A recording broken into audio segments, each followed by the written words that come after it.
Well, good morning, good morning, good morning, good morning, and good morning, everybody. Good morning, everybody. Welcome to another episode of The Morning Glow. Welcome to another episode of The Morning Glow. Got a great broadcast. Good morning, Carol. Good morning. No, that says Carrot. Oh, what a name. Good morning, Carrot. Good to have you. Good to have you. We have a great broadcast lineup for you this morning, as I hope and I pray that we always do. I'm not too important. I'm just the question asker. But the people that are important, the young man that is important, Captain Leonard. Good morning, sir. How you doing this morning? Good morning, Raheem and the Morning Glow family. How's everything going with you there, sir? Everything I is just say going Captain. fine. I am blessed. Yes, sir. Leonard, I gotta ask you a question. Yes, sir. I've been watching this thing, man, and we got the election is going on right now. There's a lot of voting going on. There's one guy. He was with the Gwinnett County School Board, hmm but now he's strongly behind. Good morning, Lego Lays. Good morning, Joe. Good morning. I can't say that. What's that? Enique. Unique. Oh, okay. I'm sorry. Don't take it personally. I'm having a hard time, seeing the screen. It's a little bit away from me. But there was a guy that's actually he was a part of the Gwinnett County School Board, and he said a lot of things that was going on in the school board. He removed himself from the school board, and now he's very firmly behind Macbeth, I think is her name. He's strongly hmm behind her, and got a couple of commercials that you see on TV from time to time. But he said some things was going on in the school board that he wasn't really pleased with, and in the school system that he really wasn't pleased with. Leonard, from your estimation, what is the responsibility of the schools to us and our Well, children? well, first of all, the whole purpose of public education is to administer education to Mhm. everyone. Mhm. Public education is so that even poor children can go to school. Mhm. Anyone that comes here can go to school, K Mhm. through 12, for free. Yeah. That's the purpose of public education. Mhm. Now, how education is administered varies from place to place. Mhm. And that is where you get into the issue of Yes. who did you elect to your Mhm. school board? You Mhm. could have elected the most weird people ever, Mhm. maybe running your school board. Yeah. A Yeah. lot of y'all didn't know how racist y'all school boards was until kids start telling you they cutting off their hair, they calling them names, they playing slave Mhm. games, they doing all Mhm. types of Mhm. stuff. Mhm. Come on. Come on. Talk about it, Leonard. This That rider here. Let's talk about it. is the issue. Mhm. These individuals that you have elected to your school board, Mhm. anybody extreme that act like they can't understand other people's feelings, situations, or anything like that, they're not good candidates. Yeah. Come on.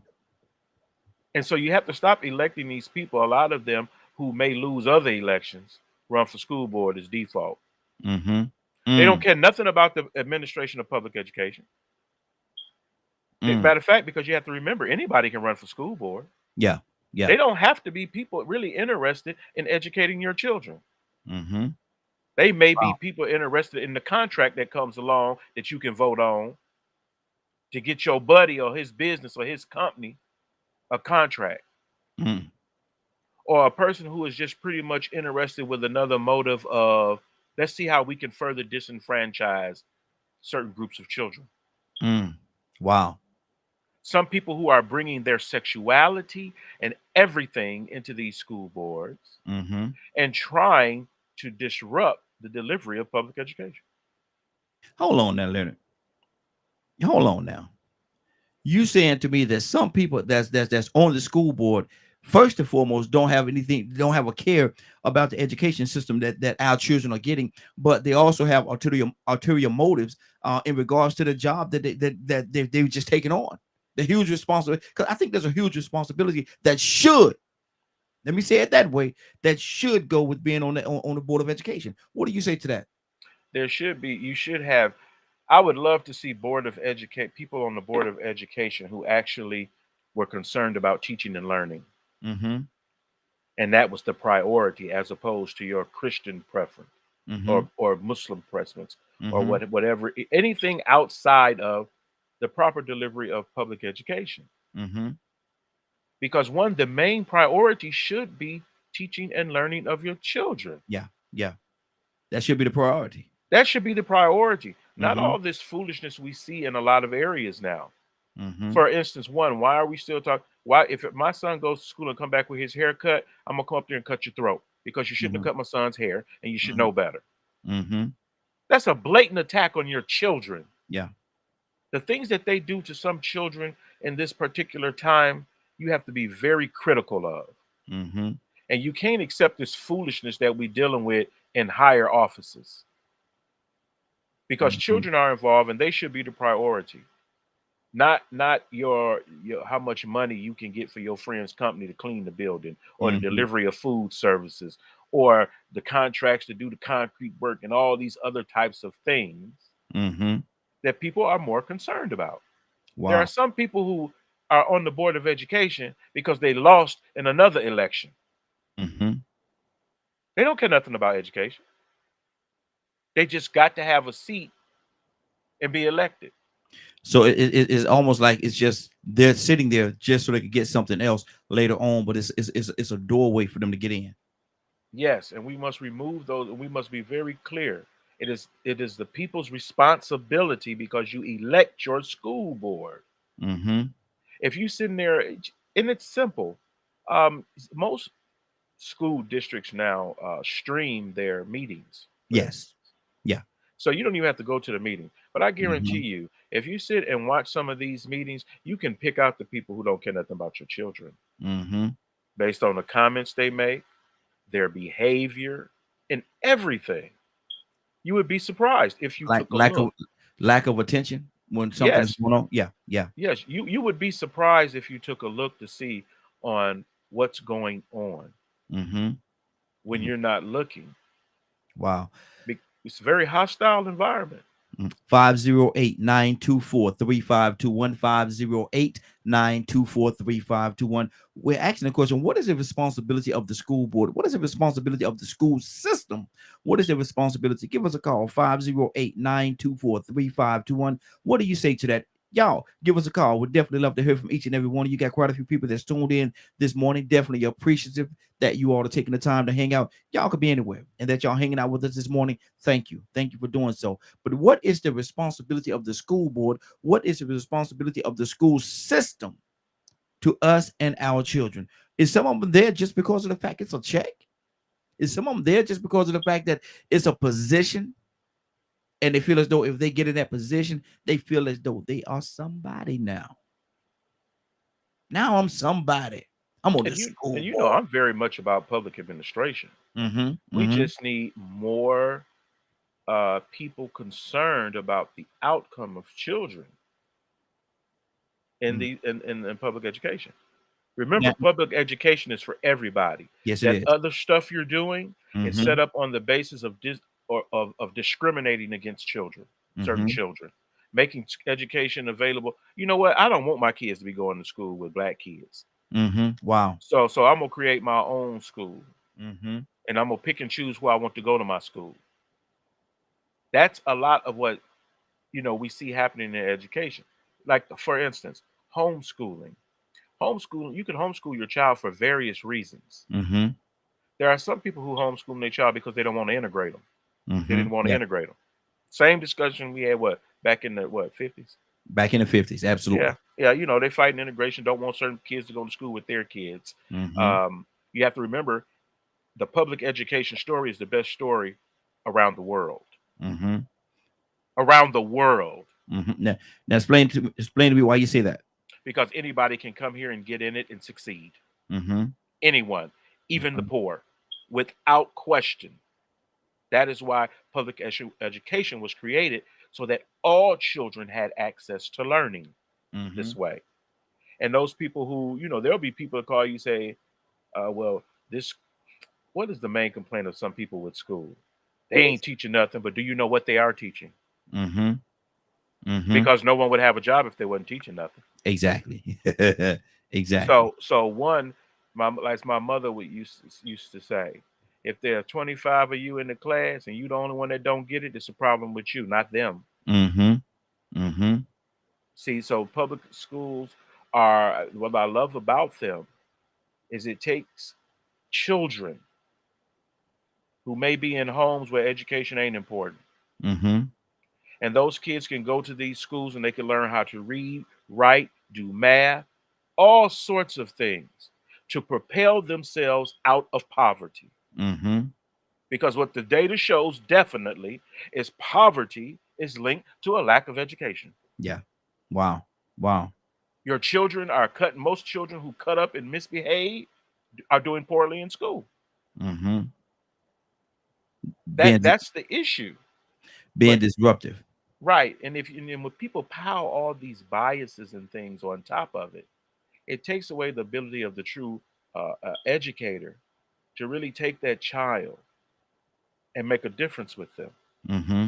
Mm. Because this is the thing that has gotten, especially the African American community, so far is education. Mm-hmm.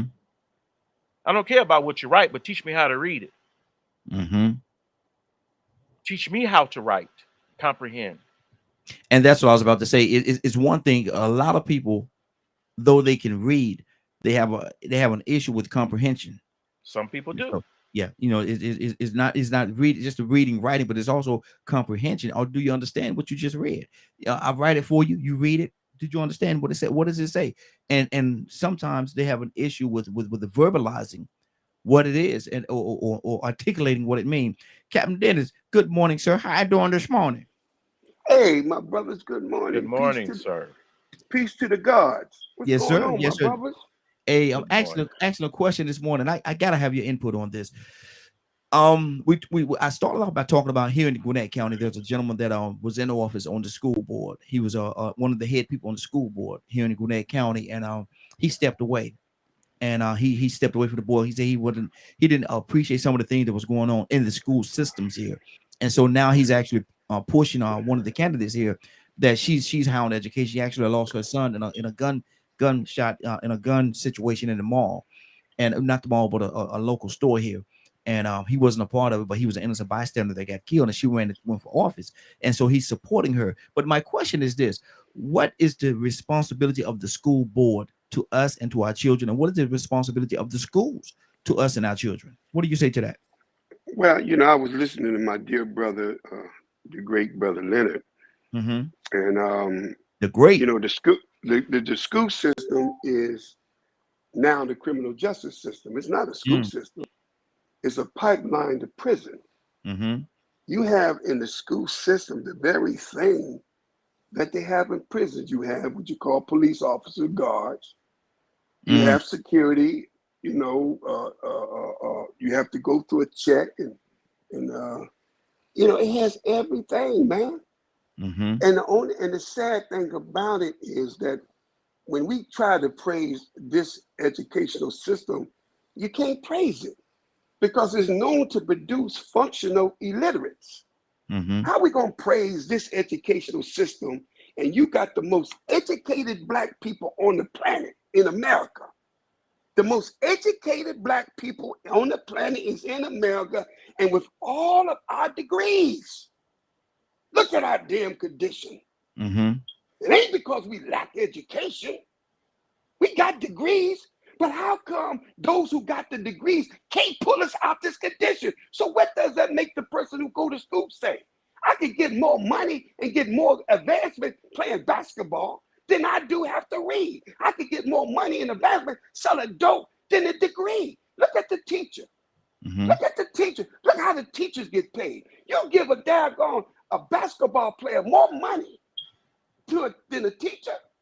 Everybody make more money than the teacher. The Mm-hmm. lawyers make more money than the teacher. Hell, the police make more money than the teacher. Mm-hmm. What are we expecting to give our young people when the quality of the trainers or the teachers, we don't respect them? No, man, you would never see Jewish people send their children to German schools. Mm-hmm. Never. We're the only people that we send our kids to the same schools of our oppressor. And our oppressor teach us European history, and we get a chance to study our history every 30 days, every 28 days in February. Look at the curriculum in the schools. They don't have black history. Yeah, man, come on. until we teach our young people the knowledge of themselves. They're teaching them a dummy down curriculum that is no longer is really irrelevant. These young people are so advanced, so advanced. They ain't writing no more. They texting. They can hardly write. Mm-hmm. They learn more on social media and educating them through texting, because texting correct their English, texting correct their spelling. They learn definitions by going to the dictionary on their phone. That's why they call it smartphones. But we putting our kids in a system that does not teach our young men who they are. They're gonna give me an education. Look at the daggone Asians' education. They teach their kids in Mandarin. They teach the history of Asians. Everybody teach their history but us. And then we wonder why we in this condition, and we're gonna praise this education. This is miseducation. Miseducation of black people. That's what Carter G was, the miseducation of the Negro. I can't praise this educational system. It don't produce nothing but functional illiterates. Wow. And we got all these educated people that can't even get us out the condition with their pumpkin head degree. PhD, I call it pumpkin head degree. Pumpkin head is when your head's so swole up, you look like a pumpkin. So arrogant. You're so arrogant. You think because you got a degree, you better than everybody. You got a PhD, a pumpkin head degree. I'm through with it. Wow. Good deal. Good deal. We got a few people that's actually came in, that's coming to the room. I'm gonna go to the phone line next. Our next person was Rico. Good morning, sir. How you doing this morning? Man, I can't complain, man. Welcome to a new day, everybody. Hey, welcome to you as well, sir. Welcome to you as well. Talking about the education system. I believe you've been listening in on us this morning. What's on your heart? I just caught the tail end of it, but from what I could tell, it really ain't much I need to say because Captain Dennis said it all. I speak it all the time. Might get discredited sometimes, might get told that it sounds crazy, that it doesn't make sense. But what really doesn't make sense is that we have chosen to live up to a standard of a society that didn't have honorable standards. We chose to live up to the standards of people that will bend the rules and lie and commit some of the most savage acts on other human beings in the history of mankind. You hear people say, oh man, everybody did slavery. Everybody didn't do chattel slavery. Everybody wasn't feeding babies to alligators. Everybody's slavery wasn't intended to terrorize or traumatize you and program and train you to fit or conform to what we think you are. So we are completely out of order. Some people might get mad about that because there's some people over here succeeding in this westernized system. And, to a certain extent, for us to actually accomplish what we need to accomplish, we do have to learn what the enemy has taught us with the understanding that this is a whole bunch of baloney. Even from the Bible you read, they touch that too. So it's so confusing that sometimes it contradicts itself because the people that stole it and tried to adapt it, when they went to changing it, they left some things and now they didn't know they need to change. That makes it contradictory. That lets you know they weren't the original people behind it. And guess who we follow behind? We even look at their white Jesus. So I talk about being programmed and trained. Pledge allegiance to a flag. Ain't that something? But the training is so deep that we even call ourselves a crayon color. We call ourselves black. That's a construct they created. We adapted and conformed, and now we proud and pro-black when really and truly deep down inside, if we really knew who we were, we didn't call ourselves that. Wow. Just like we think we have been integrated, we just keep following along with the standards that they set, because if they don't say it's, I'm going to say approved, if they don't say it's worthy, we don't think it's worthy. So like I said yesterday, hey, y'all, how about we stop this Reconstruction thing, tear that all back down and put the antebellum rules back in and throw this Jim Crow stuff in there segregation, and then we'll say we integrating y'all, even though you was already integrated the day we brought you over here and told you that you was black. And you conformed and went with the program, and when we beat it into you, and you received it. Now you don't even know your original language, your original tribe, none of that. Along with our help and our assistance and your compliance. Wow. It's so much, man. Dealing with this education system is heavy, man. It's heavy. Charles, good morning. How you doing this morning? What's up, brother? What's going on, yo? Hey, what's going on with you, man? We're talking about the education system, man. What is the responsibility of the Board of Education? What is the responsibility of our school system to us and our children? Charles, what is it? Well, I think we have responsibilities to our school system. Also, it's not just they only have responsibilities to us. First of all, if you're not getting out there voting and you're not like making moves to make your educational system work the way it's supposed to work, then you're probably half of that problem. And you got nothing but complaints. You're probably half of that problem. And we know by now by now we do know that the educational system is not A1. It's actually, to me, failing a lot of ways. It's ran by the government, and I sometimes don't understand how we feel that, we keep voting the same way for the same thing and thinking we're gonna get different results with this educational system. When somebody come along and say, hey, you can get vouchers. I want to help you get vouchers. I want to do vouchers so you can go to the better schools and things like that. We vote against that, and we vote against that person. We're here in America right now. Okay, so complaining about the past and all that stuff, it doesn't, we can learn about it, but we're here. We've been here for centuries now.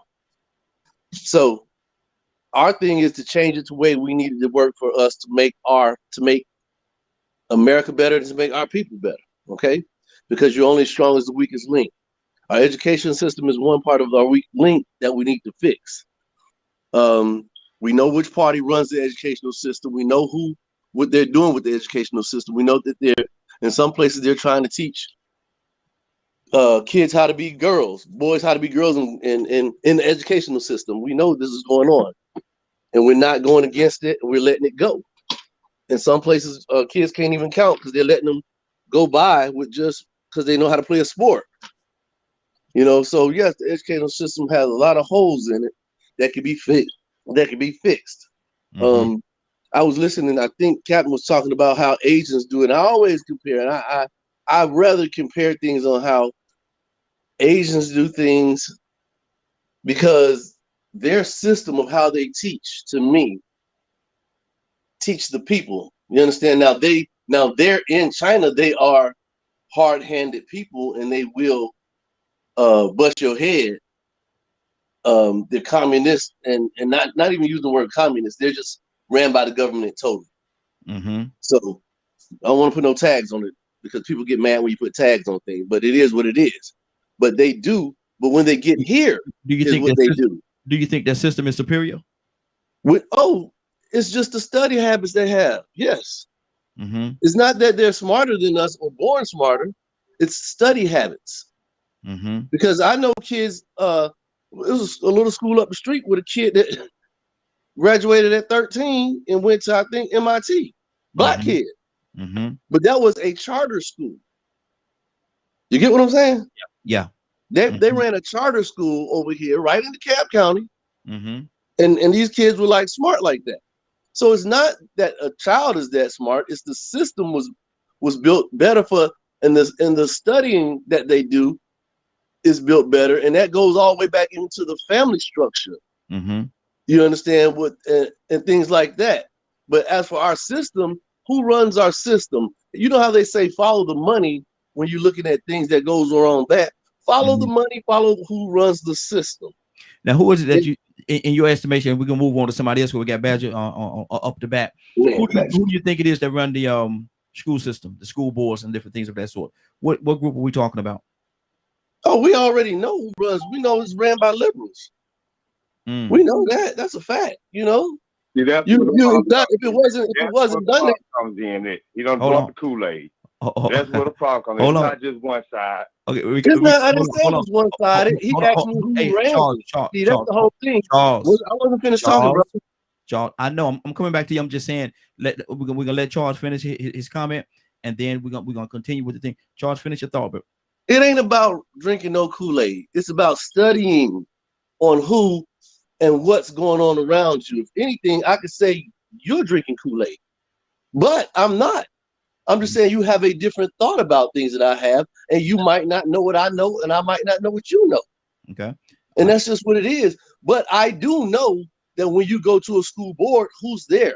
When you go to a PTA meeting, who's there?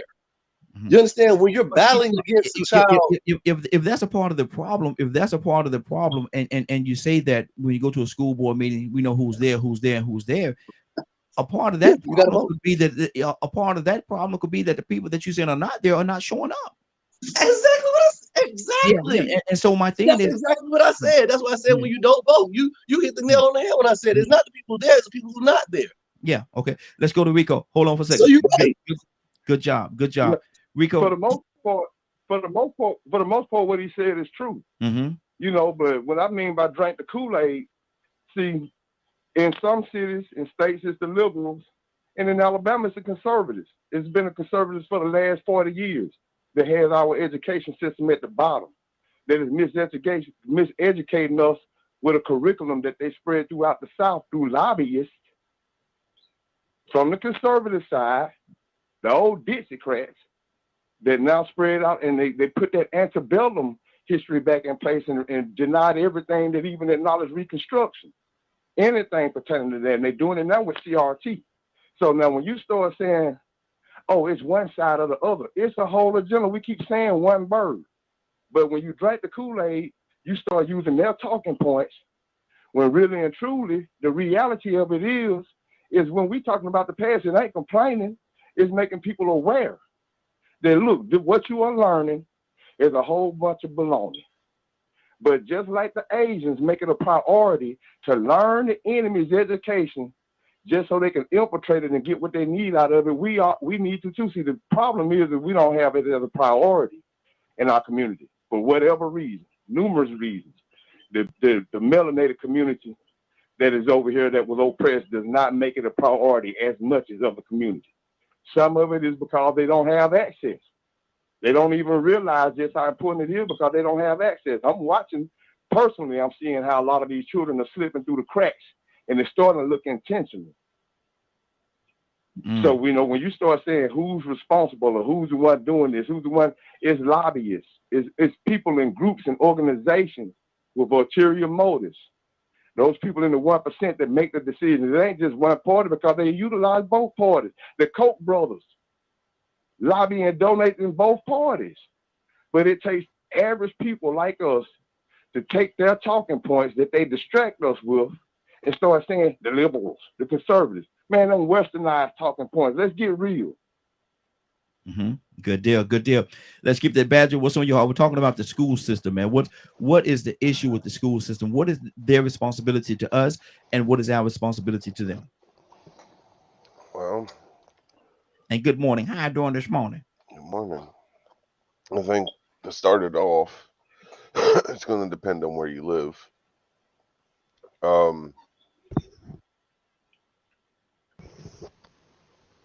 Coffee. Because certain areas and certain school districts are better than others. You know, it should be equal across the board. Mm-hmm. I remember when I was young and in school, they did testing on me and everything else, and since my parents didn't want to sign off on anything and just thought the school was just pushing me through, that's literally what the school did, because my parents wouldn't work with them at all.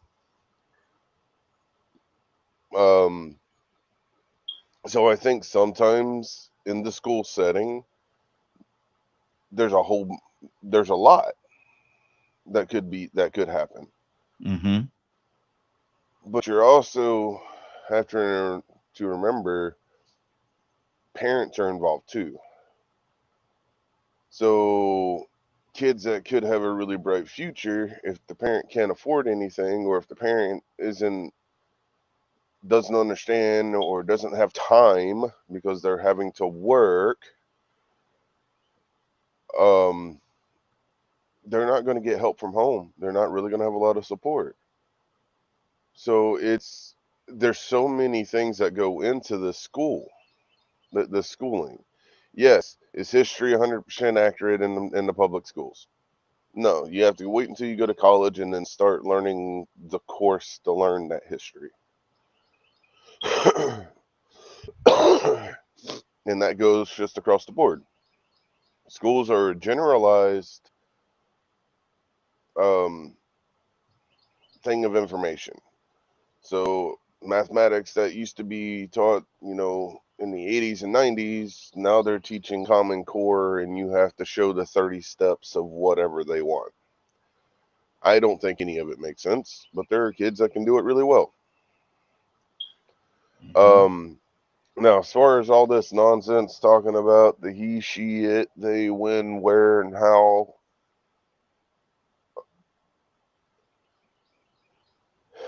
I am so tired of just, you're a parent.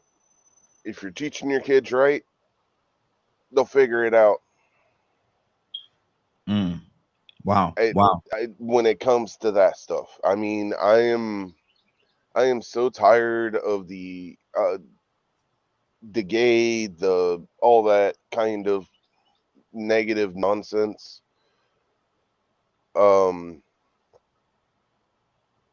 It's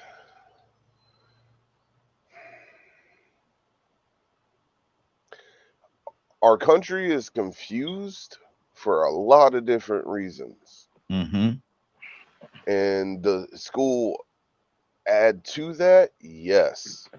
But here's the kicker. The teachers can only teach based on what the politicians allow. It's good. Not only in the state, but at federal level.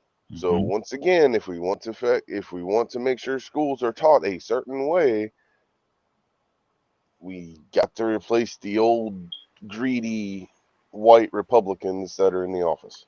Wow. But let me say this. I got to say this, if you don't mind. Go ahead. You know what I keep hearing, man, and maybe it's me. Why are we trying to fix that's unfixable? The challenge of creating a new educational system, the challenge of having what we call charter schools that would teach a curriculum that would enhance that child's ability to maneuver through a racist society that has been I don't care if you tired of hearing it or any of us tired of it. It's a reality. We're not talking about the minority. We're talking about the majority of our youth. Yes, there's some minority of our youth that make it and does a good job. But anytime you make sports more attractive to move up the ladder of success, then you have killed the educational system. Anytime they make drug dealers look like they're more successful than those who got a degree, you kill the educational system. We can't keep talking about how to fix a broken system. The heck with it. Build a new one. You keep blaming it on the politicians. You can't make me do nothing. The parents are not involved in that child's life. There's no question, because ignorance breeds ignorance. A mother can't pass on to her son what she don't have. If the mother ignorant, I guarantee you the child gonna be ignorant. I walk in schoolrooms and I can listen to a child, and then the mother come in and then she say something, and I say, that must be your son, your child over there. How you know? Then he said, how you know that's my mama? See, it's I'm in the system. When I said that the educational system is the new criminal, it's the pipeline to prison now. So I'm talking. I ain't talking about the ones who's making it. Yes, they could go to college to get it now. Yes, but when they go to college, they get turned out in college. I got 3 family members that went to college and they got involved in some new drug and they lost their mind in college. Because why? You sending them to college without the kind of parents that's going to keep an eye on them. You don't let people, young people who have been under discipline into an undisciplined environment, and you expect them to learn when everything in the college is not to learn nothing, but to be able to play, be able to do what you want to do. Yes, there's many of them escape through there. That's the same way with the sperm. We admitted over 500,000 to 1 billion sperms in one emission, but only 1 make it. We got some that make it. We talking about producing a kind of curriculum that would teach that young black man something about himself. How you gonna be mad about that? You can't compare him learning how to avoid racism because injustice is real. Systematic racism is real. We can't put our head and say act like it don't exist. That's why all these young men get pulled over and get shot and killed, because it's real. Trying to advance in a society where predominant male, all white male dominant society is real. We praise the press secretary, a black female who's the new press secretary, a black female who's part of the gay community. That's big news. Huh? How come we got to say that? How come we had to get to that? How come we got to praise the first black president? How come we got to praise the first black vice president? We're always behind the 8 ball. We don't make color an issue. White people make color an issue. Don't lay that at our doorstep. They lay that at our doorstep. I got to wake up every day reminded I'm black. Why? Because if I get pulled over by the police, I'm going to say, damn, man, is this dude going? See, white people don't go through that. They got what you call white privilege. They don't say, oh man, is he gonna take me to jail because I'm white? That's what we go through. When we go for an application to get a job, they don't say, am I gonna not get a job because I'm white? We got to say, is this a racist dude to go to interview me? When I go before the judge, I'm gonna say, is this judge gonna judge me because I'm black? We go through that every day of our life. And we have we have learned to adapt to it. I don't want nobody to dismiss what we go through as if it ain't nothing. Ah, man, I'm sorry, brother. Oh, we gonna get down now, because I'm not gonna let y'all get away with this madness. Good deal. Our Good deal. children are dying. Let me go to the phone lines, and we got another call on the phone line. Toussaint, good morning. How you doing this morning? Toussaint, wake up. That doggone mute button, boy, will make you late. Talk to me, brother. You know what is so amazing about the frustration that we've been having it for years. Yeah. And see, I don't know. It starts at home, because school can't fix your problems with your kid. At the end of the day, that's our children. It's our neighborhood. It's our community. And one person at a time. I can't go to the neighbor's house and tell them what to do with their children. But I can prepare my kid before they leave the door. Yeah. You know what I'm saying?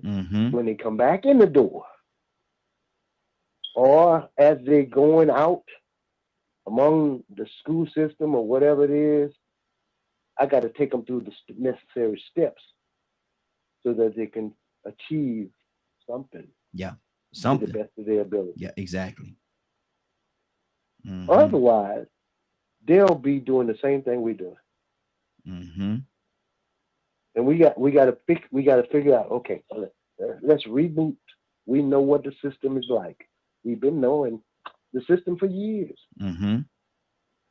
They doing the same thing. They don't do nothing different.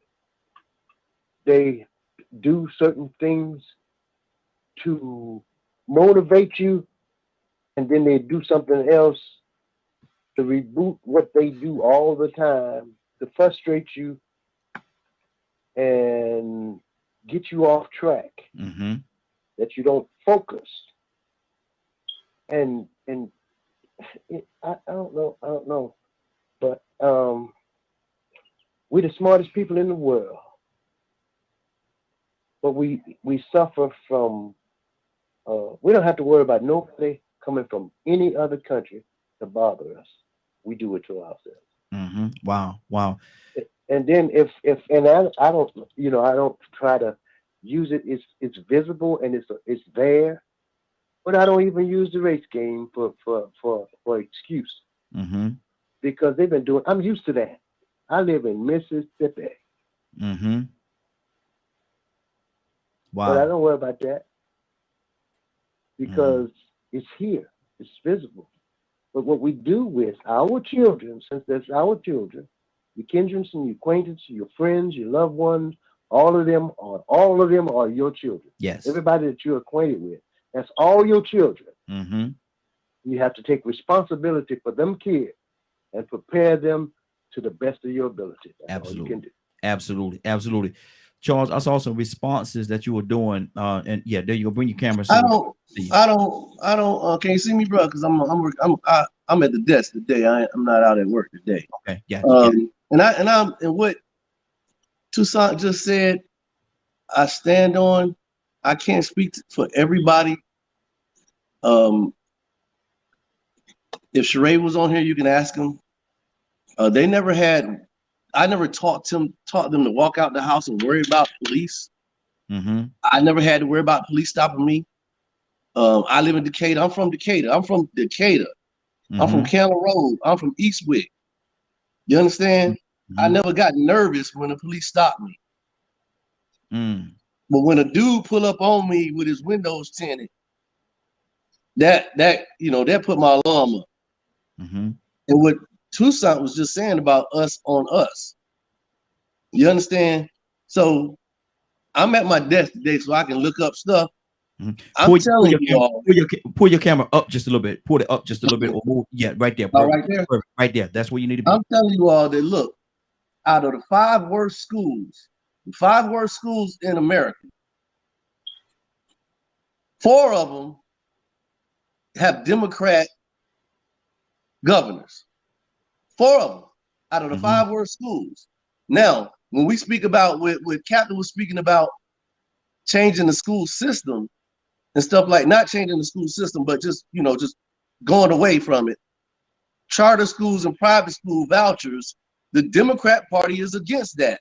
Now, you all can say what you want to say. Both parties do have bad things about them. I know this. Any person who's grown knows this. And there's only 2 ways we can vote. Yes, we do need another party system. We know that. But right now, we only have 2. And out of the 2 that we have, we know that the Democrats are against vouchers. We know they're against that. Because the reason why they're against that because they have so much money in people. Somebody said something about lobbying, in the lobbying of the union of teachers. You understand? The teachers union is ran by Democrats mostly. Now, I think Rico is correct about what he said about cities and districts and areas, because that is true. But the majority of America school systems are ran by liberals. Not all. Majority. Okay? The majority of it is. Now, whenever you see a bad school system, and you can break it down to the city level, it's mostly ran by, that city is mostly ran by liberal Democrats. Let me ask you a question, Charles. In this conversation that we're having right now, are we really interested? Are we really interested in making it a Democrat versus Republican? No.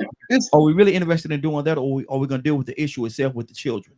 And let me tell you what it does when I break it down that way. It shows that if you're doing something the same way, and you are correct about the kids, you're going to keep getting the same result. If we want to change this, number one, it starts at home. It starts at home. Just like Captain said, you got an ignorant mom or dad, you most likely don't have an ignorant child. Most likely, not always, but more likely. Dr. Carson's mother couldn't read.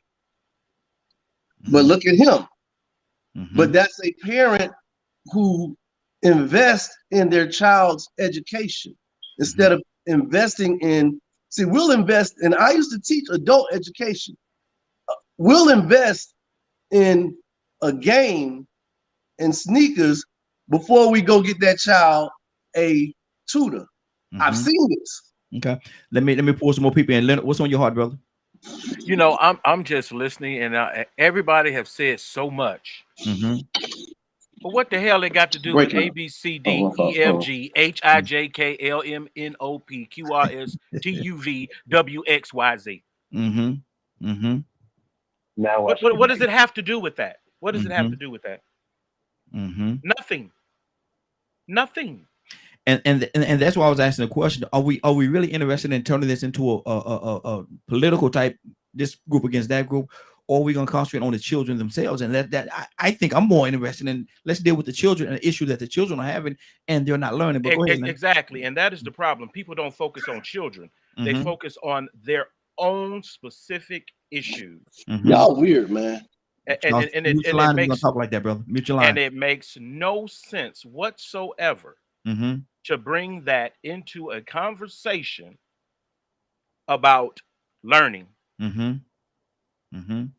About think about it. Don't send your kid to school. Homeschooling. Mhm. Don't nobody really care. Guess who should care? You. If you think you know enough to teach your child at home. You don't have to go to public education if you don't want to. Mhm. But like I said before, I'm not here to lead your life. I'm not here to give anybody any type of moral guidance on these issues, because I'm about the administration of public education, Mhm. because I know exactly what it's for. Now, what you all want it to be, that's your business. But I said to myself, okay, if I'm teaching them about Black history all day, when I'm going to teach them math? Some of y'all arguments are so ridiculous to the point where when you say Black history, do you want them to teach everybody Black in history? Or is it you want to pick the ones? Because I've always been taught Black history. I don't see the separation. I can see where some people would want more, but those people who want more ain't in education and say they don't understand there's a schedule in a day. People who have wanted to do different for their children have done different. You understand what I'm saying? They've created their own schools. But that's not for you to look at and say, well, why can't I do that? Get your butt out there, get an education, and do it if that's what you want to do. I've been tutoring and teaching and things like that on the side of public education for quite some time. Adults, children, people with English as a second language. So education is completely separate than how you feel about what's going on in your life and your experience. That's not what education is for. You don't go to educate, you don't go to public school to learn how to be a Black or white man. That's not what public education is for. Public education is about bringing people from all diverse cultures and educating them so they're able to at least understand the basic fundamentals, reading, writing, and arithmetic. Everything else, and you got science and everything else is pretty much elective. I got you on that. I Ain't agree with you. nobody stopping you from teaching your child about Black history. When they come home, teach it to them till they go to sleep. If you want to learn Black history every day, go to a Black school with that curriculum. And if you can't find one, you create one. But what you don't do is go expect a public education system to cater to you and what's going on in your house. Period. It doesn't work. It does not work. If you don't want your children in this system, take them out. Mm-hmm. Ain't nobody stopping you. And then you sitting there, you got a 3rd grade reading level, and now your child got maybe a 4th grade reading level, and all y'all sitting in a 1-bedroom house, 10 people piled on top of one another, talking about where the job's at. Wow. Because you didn't make education a priority. I wrote thesis about education. Public discontent with education. Social cultural factors affecting Black boys in education. Not for my health, but to come up with something to help us.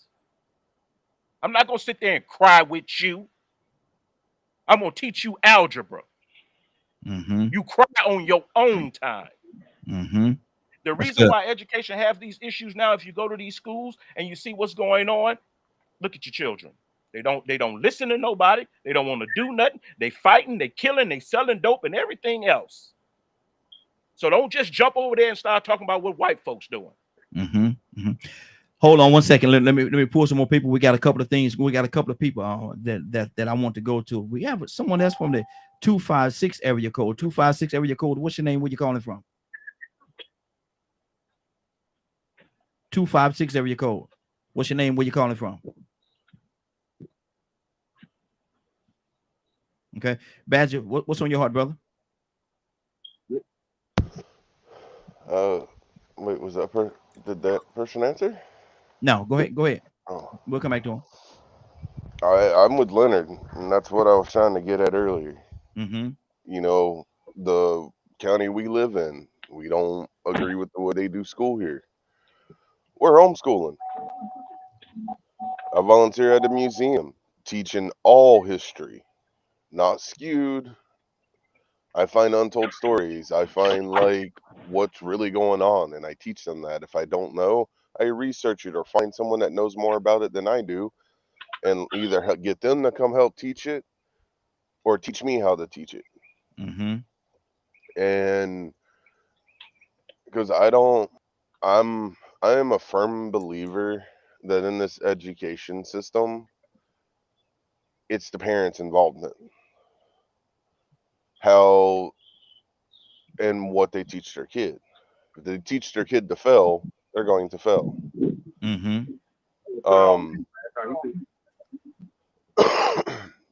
You know, growing up with a disability and being poor, I didn't have access to half the stuff some people talked about.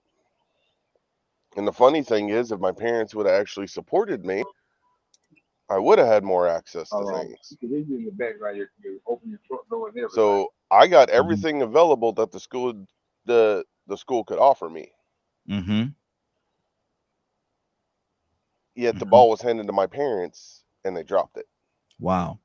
So I'm more of like where Leonard's at, because yes, this school may be absolute trash.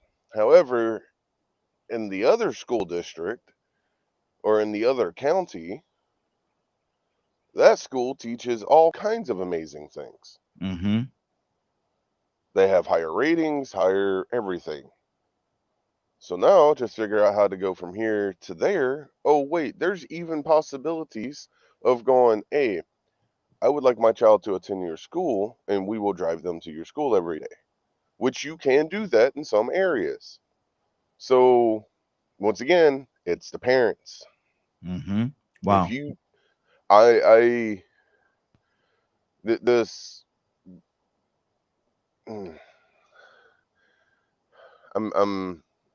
trying to be careful what I say, Rahi. Okay, that's cool. Because some people are bringing up stuff that to me doesn't make a lot of sense. Well, let's do this because we got to move on, and we're gonna keep it because we got so many people that's so very passionate about what we're talking about today. So we're gonna stay within our 3-minute window. We're gonna push our 3-minute window. Everybody talk for 3 minutes, then we got to move on because there's so much to be said on this. There's so much to be said. Rico, what's on your heart, brother? Oh, hold on. I had to mute you, brother. You had some background noise there. Yeah. There you go. My bad, man. That was one of my neighbors calling in, man. I had to tell him to mute it. I didn't even know I was unmuted. You know, I'm not on that mute. I just want to know where that making sense. And I want to know who crying and complaining. And then I want to know if these people don't know what me and Captain Dennis are saying, or it might just be directed at me. If people don't understand the points we are making, then how would they know as a melanated people that they need to spend more time making that a priority? Because they are targeted. How would they know as a melanated people that are the victims of the subjects of the school to prison pipeline? How would they know to recognize that if you don't even know to let them know that that's a part of the system that is just also? See, it ain't just one way. Just because it didn't come out your mouth and it came out of ours don't mean ours don't make no sense.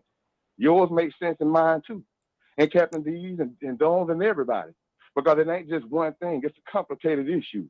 What Charles said is true. It is an avenue. It is a political thing. But at the same time, that's not the biggest part of it. That's just a part of another part of it. Just another piece of the puzzle that's causing all of this confusion. We talk about the public schools and how they're needed and the funding is missing. Oh, we're talking about the poor, broke down parents in the 1-bedroom home that decide, well, you know what? Not only do I want one job, but I want two because I want to do better. Now I ain't got time to teach my children. What you gonna do about that? Mm-hmm. See, everybody ain't got a solution because just as soon as you fix one problem, you realize that this society has you in a keep up mode to the point to where you still gonna leave somebody vote. You gotta make a choice in a lot of these situations. Work 2 or 3 jobs or spend quality time with your children. Mm-hmm. Work 2 or 3 jobs or sit down and help them with their homework because it is on the parents to help them and sit down with them and help them with their schoolwork when they get home. The teachers are just supposed to introduce you and then test you to see if you've been practicing and honing your skills on what they introduced you to. Mm-hmm. That's it, when you are buying into being a part of this society and succeeding in this European society that they created. For you to exist in this system, you need to get your education.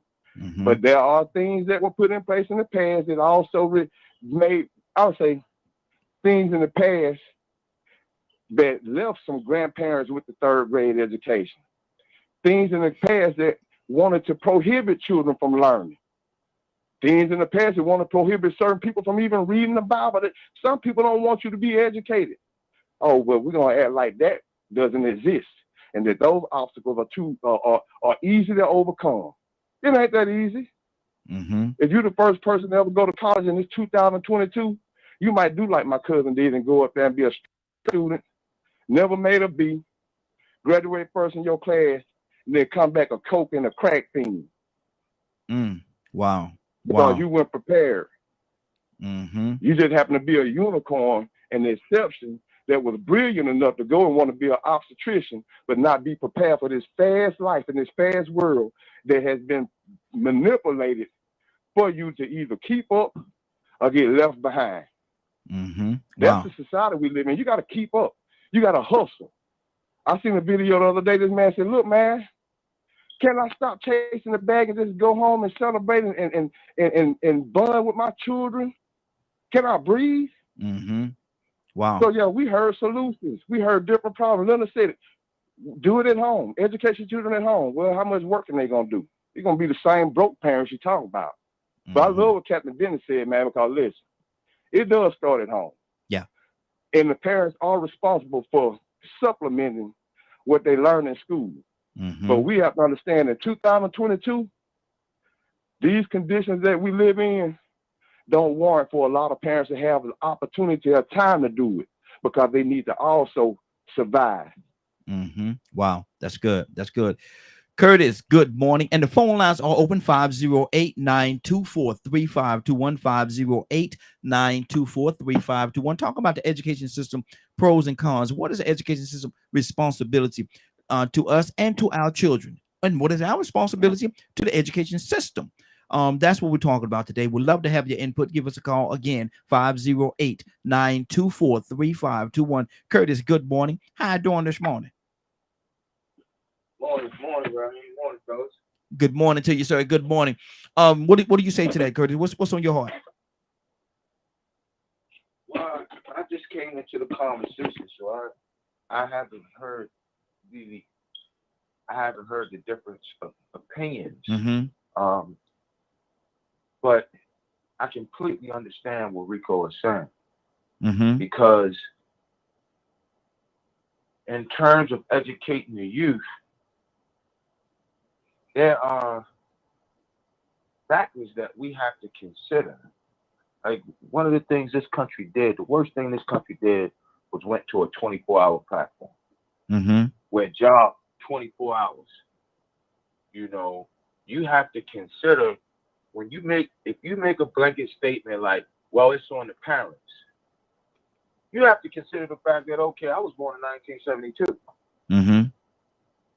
What they was teaching me in math is not what they're teaching them in math now. They're teaching them computer language. Mm-hmm. So you might wind up helping your kid with his math. He come back with an F. Mm-hmm. Get both of y'all the You F. have to respond to teach. Mm-hmm. Or if you pay attention, or if you live in the inner cities, what you'll realize is what nobody ever talks about, but you know, I peep it out.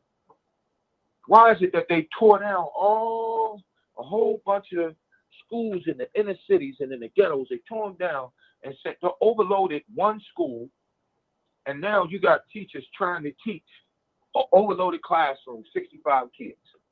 How do you think they're gonna learn, man? The reason why the numbers are up on the other side because the schools are not overloaded. So the students can get more one-on-one services and more one-on-one care in terms of learning. The other thing is you have to consider how certain kids are being taught as opposed to others, right?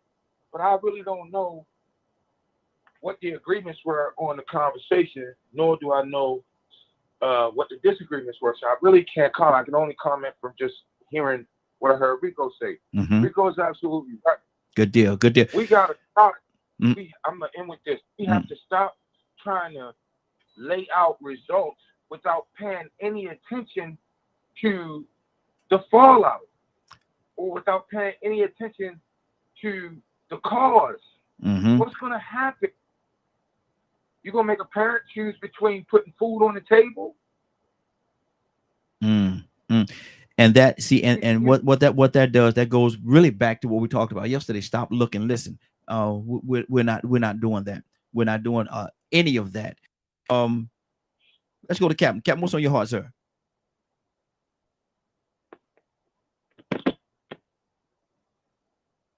Captain, you there?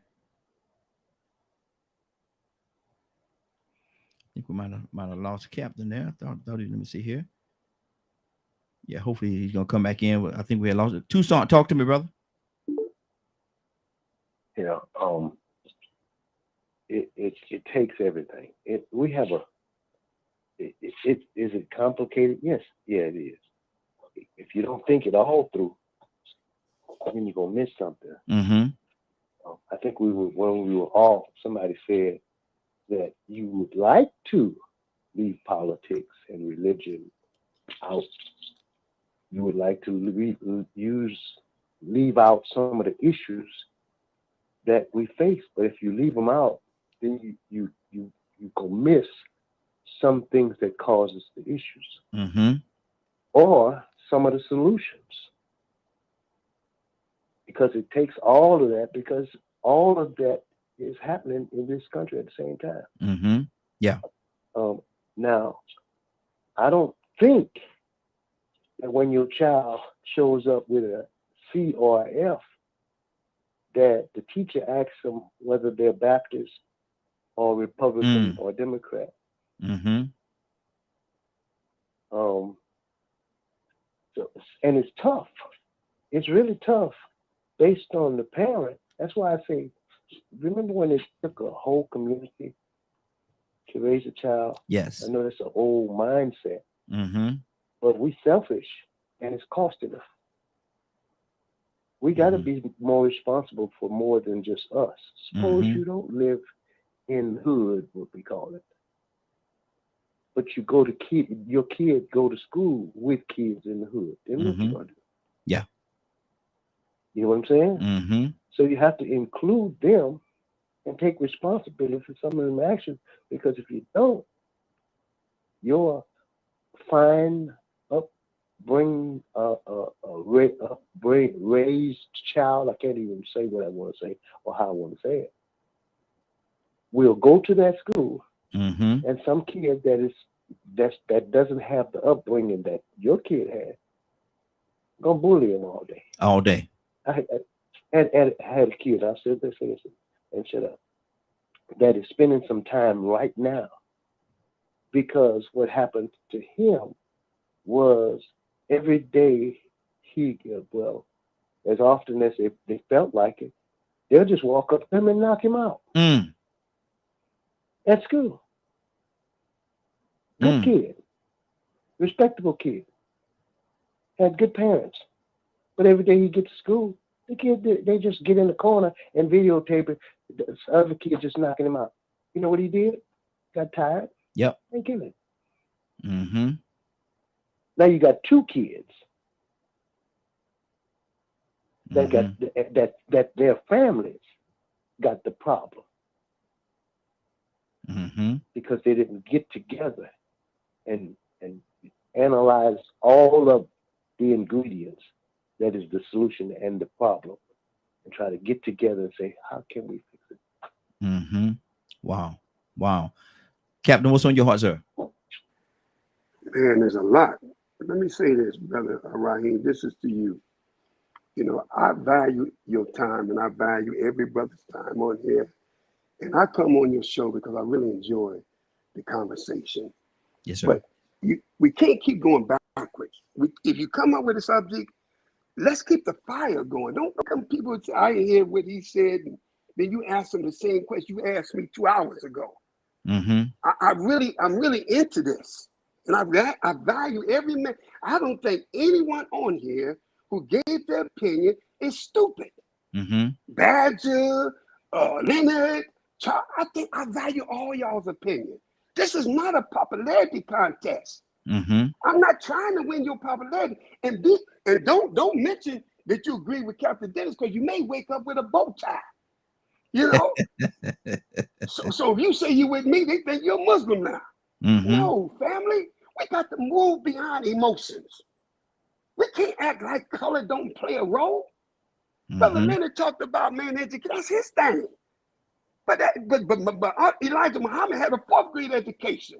Malcolm had an 8th grade education. Muhammad Ali only had a high school education. So education is not when you can't rise. What made these men rise up to great nobility? It wasn't education. It was they had a love of themselves and a love of their history. You can't get mad at me because I study history. When we used to get the book, when I was going to school, and you know, Black Sambo and Look at Jip, only thing I could recognize was the black spot on spot. Yeah, we come along with the European education told us that Christopher Columbus discovered America, which is a lie. So you said, no, Black history. Let me say this to you, Brother Leonard. I'm not talking about Black history of our accomplishment that we made in America as slaves. What about before they brought us over? Do you know that history? You're talking about teach mathematics. Black people are mathematics. What do you think that brother can sit there on the damn half-court line and shoot the daggone ball in the hoop and don't touch the rim? That's mathematics. A man can get in the football, he can make a hole where ain't no. That's mathematics. Mathematics is us. We are mathematics. Hold on, we're coming back. Y'all back? Okay. You teach us. You teach us mathematics. You teach us about who we are. We built the pyramids. The Europeans didn't build. We built the pyramid. We dug the Nile River by hand. Let's teach the history beyond before they brought us over. They didn't bring 30 million Negroes, 30 million niggas, 30 million pimps, 30 million hoes. They brought the best to Africa. So we don't want to study Africa. And how many of y'all went to Africa? Leonard, have you been to Africa? Probably have. I've been to Africa 3 times. Some of you talk about Black people ain't never been to Africa. Man, but find me a Jewish person that ain't never been to Israel. So if you don't know nothing about Africa, then be quiet if you want to talk Black. I'm not talking about what we made as a slave people. That ain't Black history to me. That's his story. And you said something about Africa, man. That's on my life wish list right there, man. To have an opportunity to go over there, man, and just to experience. Have the sand run through my fingers, man. Just one time. You know, that's something that I definitely, man. That's a life dream. That's a life dream. Rico, what's on your heart, brother?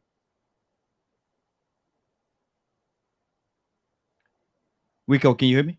You came back to me pretty fast, man. Look, it ain't nothing else I can say. I mean, I those sentiments that Captain D is expressing, those are my sentiments exactly. I don't get on here to discredit nobody.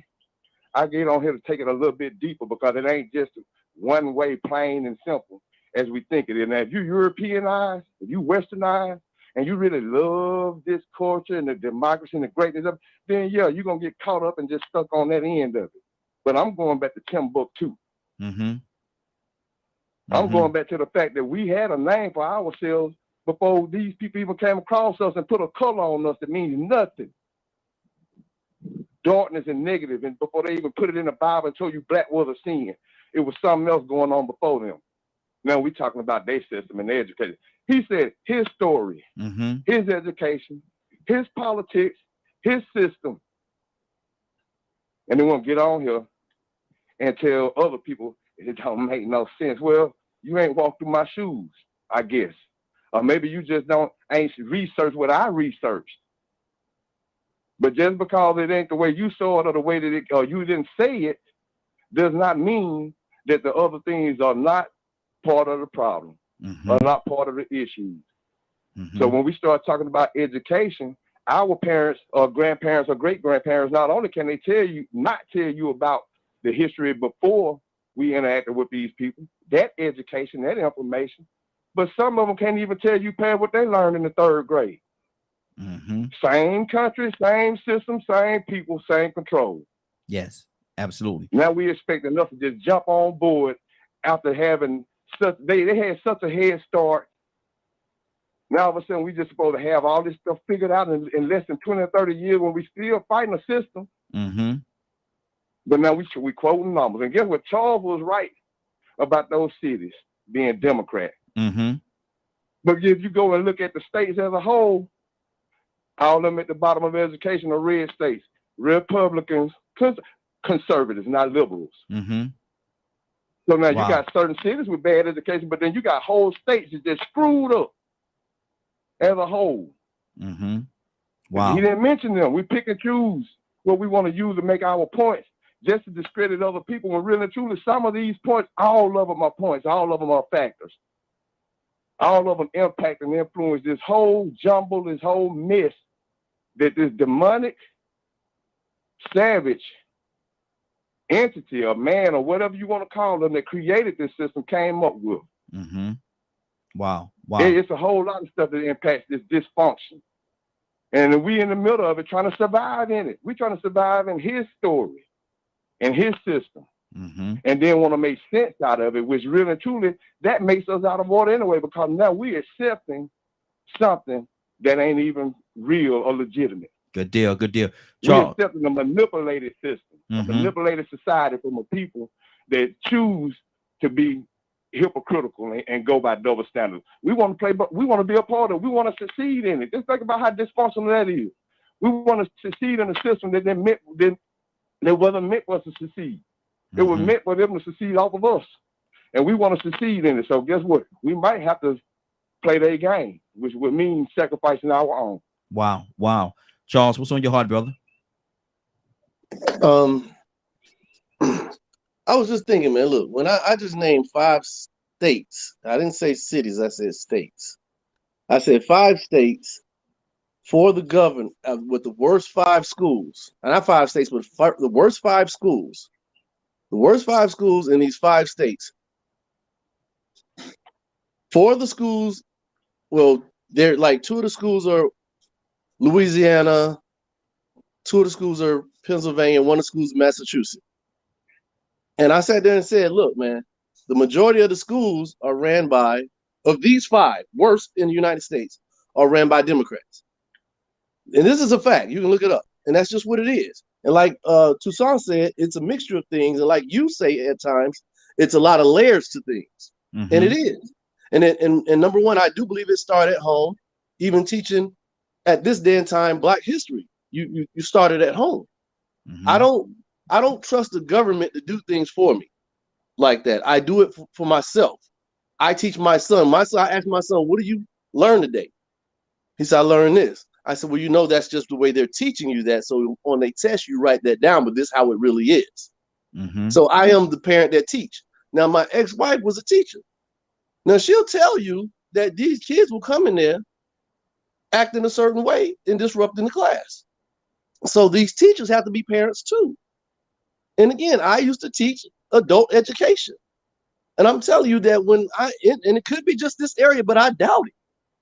When I walk into class and I say, hey, I ask questions like, would you rather buy red bottom shoes or buy your kid Muzzy? Muzzy is a thing that they can learn different languages. How much is Muzzy? $250. Shoot, I'm gonna get my red bottom shoes. Now, it could be just these classes that I taught in the area that I was in, but I doubt it. It's the mentality of the people. You understand? And it's the mentality of these people that make things work or don't work. You don't have to go to college to succeed in America. Charles, let me ask you this: when you say it's a mentality of these people, what people exactly are we talking about? Is it a black, white, Latino, or collection of No, all it's of the them? Or people. It's the people. Now, the people that I've been in contact with black, but it's people all over the world, all over America, that has the same mentality as just these black people. The mentality don't have a color. It's the mentality, meaning the black people have the mentality that they're sorry and lazy. All white people the same way, and the Mexicans are the same way, and everything. The mentality don't have a color. Yeah, it's just the mentality of the people who are holding it. You get what I'm saying? That's good. So it doesn't have the mentality don't have a color at all. These people who think like that, all think like that. You can go to the what is that called? The ruralist areas or what have you, they'll still have the same mentality as these folks that in a whole different big city. You understand? So they'll all have the same mentality. I'm telling you, if you go out there and you look at these people and you say, hey, teach your kid this or get your kid a tutor, it costs too much. What you mean it costs too much when you walking around with Jordans every week? You're in line for Jordans, but you're not in line at the PTA. You understand? There's a problem when that happens. Yeah. And I don't care what color you are, but I'm talking about based on what I know and who I know.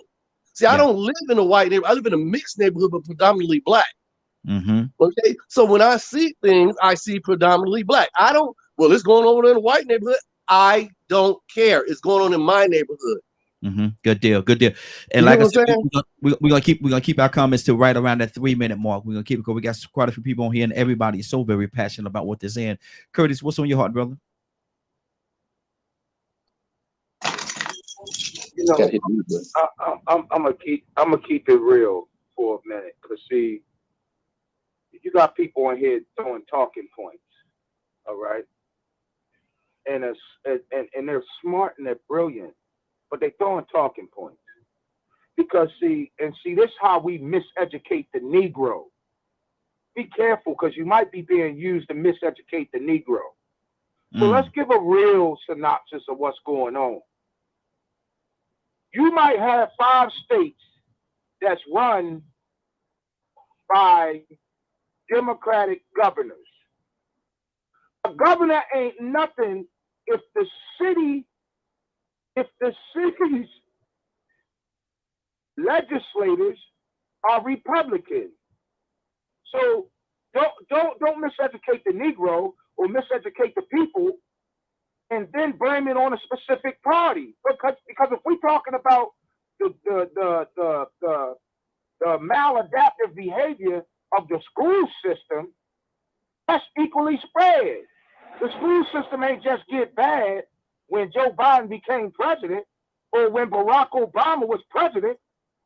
There was a thing called a corridor shame. Are you familiar with that? Are you familiar with that? Are you familiar with the fact that since we're going to talk about party, are you familiar with the fact that the Republican Party stole the No Child Left Behind Act and then did not fund it? That's why the No Child Left Behind Act did not work. Yeah, let's talk about it. I was sitting at the table. I wasn't hearing it. I was right there. And I'm talking loud because I'm talking through my speaker. I'm not yelling. I'm not upset. But if you're going to give a synopsis and a breakdown, give both sides so that the person can make a choice.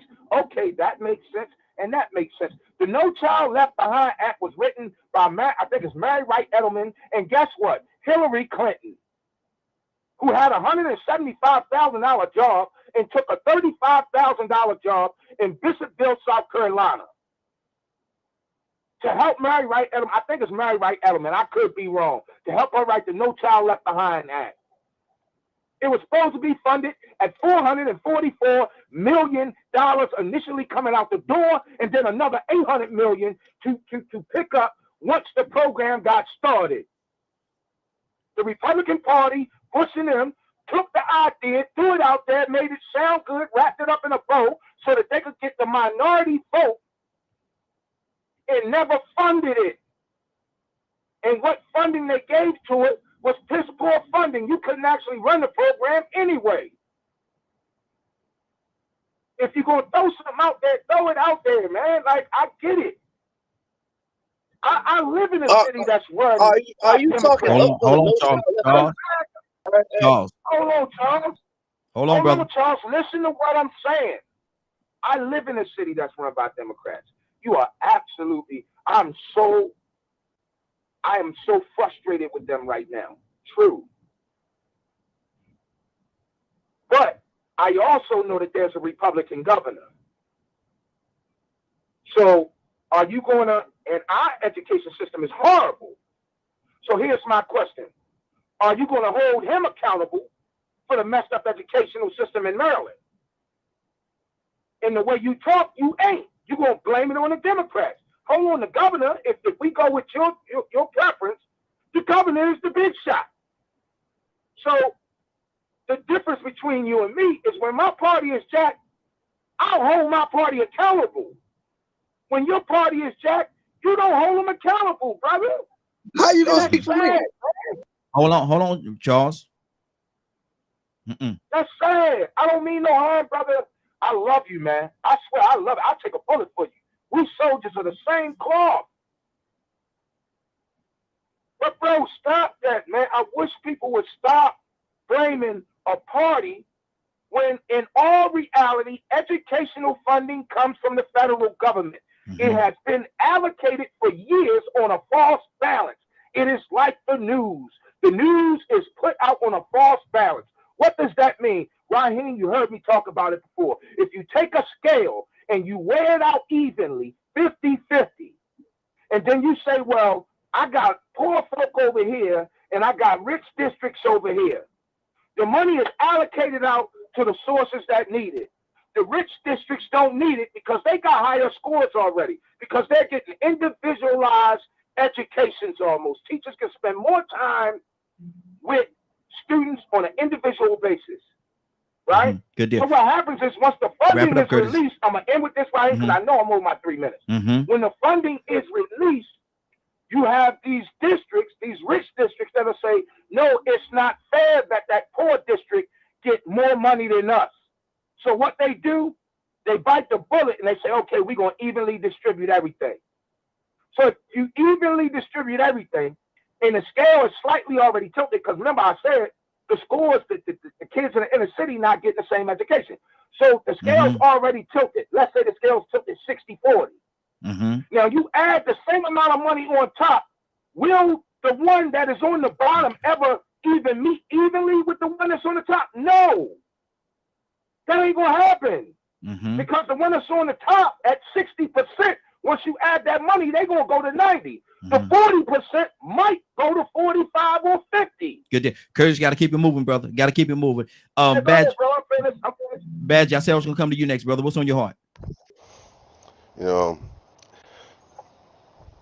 come on, Badge.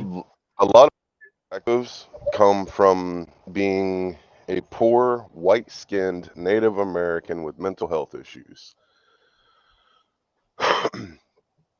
that was literally told in college that since I can't do it the way they want me to do it, I'm not going to succeed. Having to raise a mental health child in a state that honestly doesn't care, which if we want to do political, it's a Republican state of Texas. And it's wild. In all the research I've been doing in education, there are only 4 states that fully fund special education and gifted and talented programs. And that is Georgia, Iowa, Washington State, and Oklahoma. We have 50 states, but only 4 of them are fully funded through the state for those programs.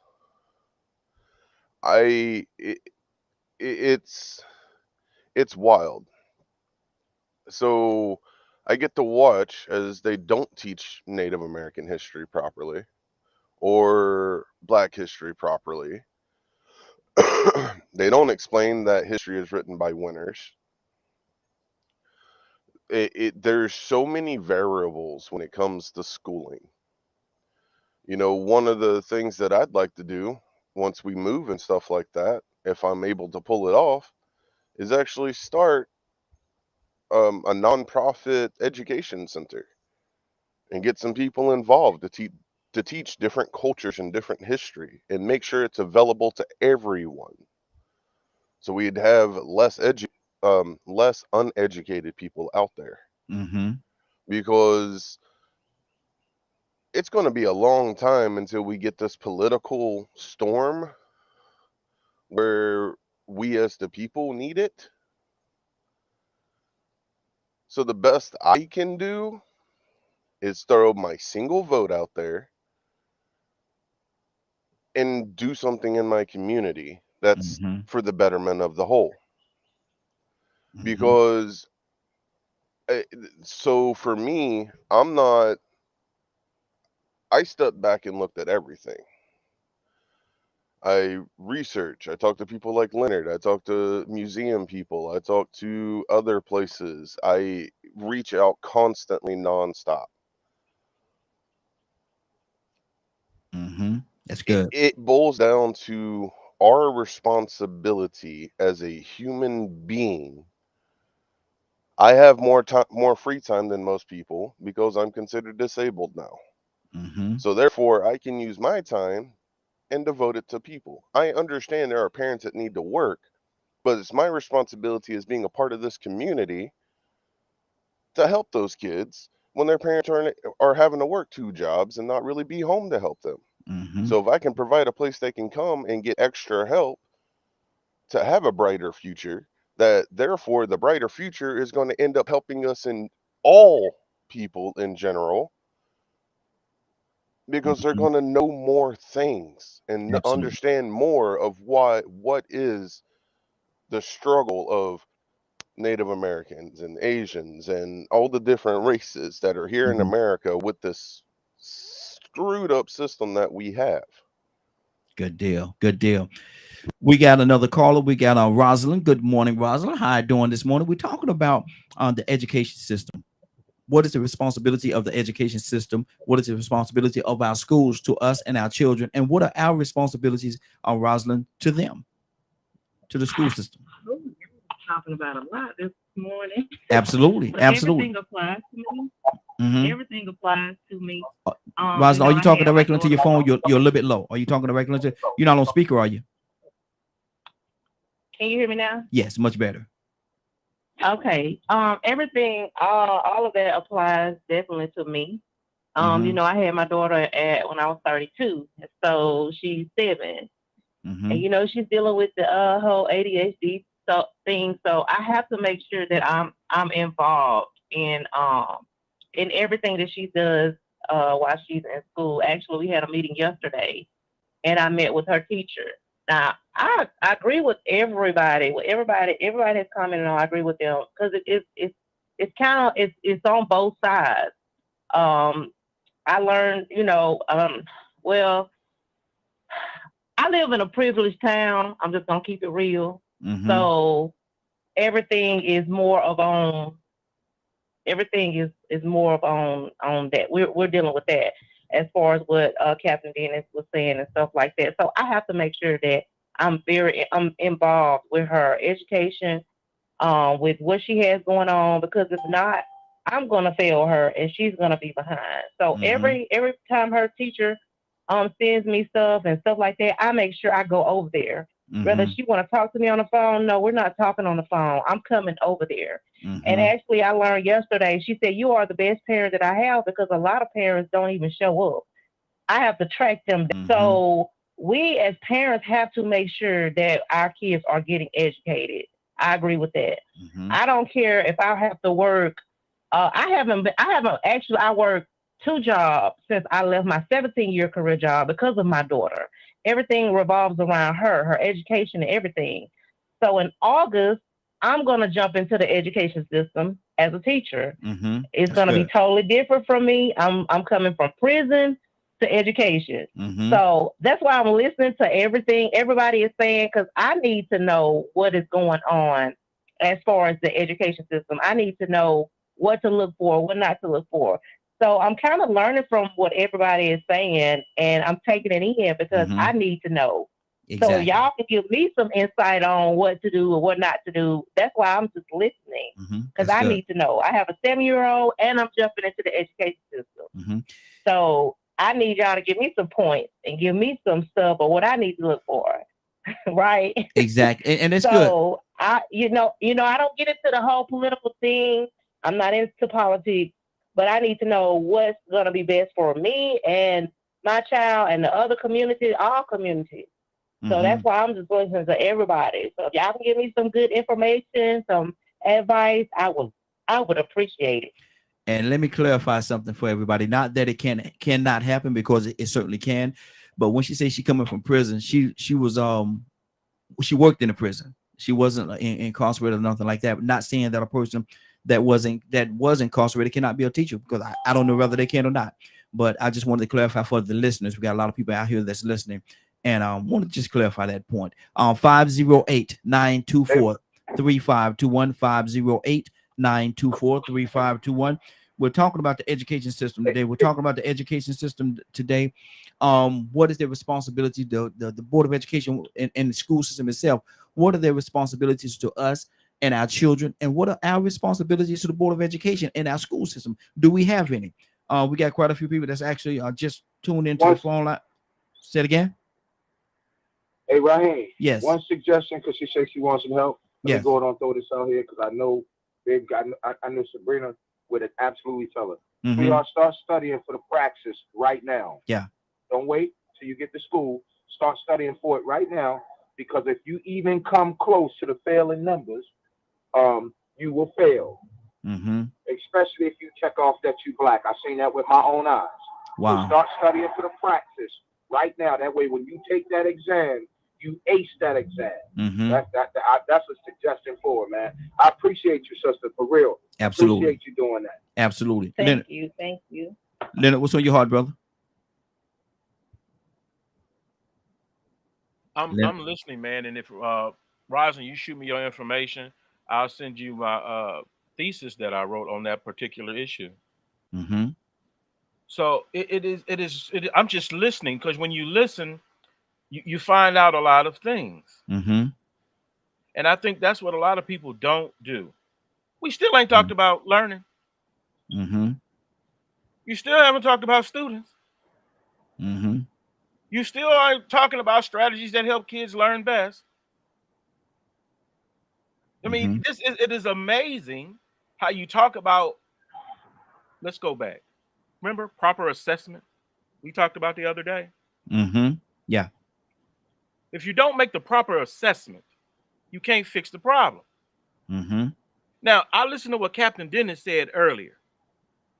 You know how that translates to a young black boy?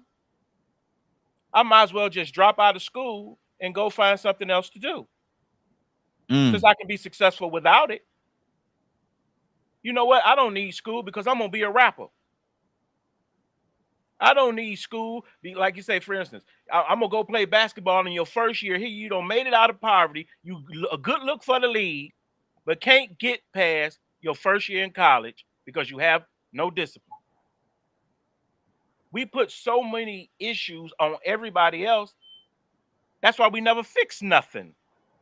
This is exactly why you haven't fixed much, because you went with the improper assessment that it got something to do to read. Like my mother said, I don't care who in that class. Why you not getting it? Maybe you need to spend more time. It is absolutely amazing to me that ain't nobody talked about how much extra time parents need to spend with their children as they go through education. But you want to talk about, well, if people got to work 2 jobs. That ain't my business what you doing in your house. That's your choice. Go to Planned Parenthood. Oh, excuse me, they're trying to get rid of that too. My fault. You have to have a plan for having children and educating them.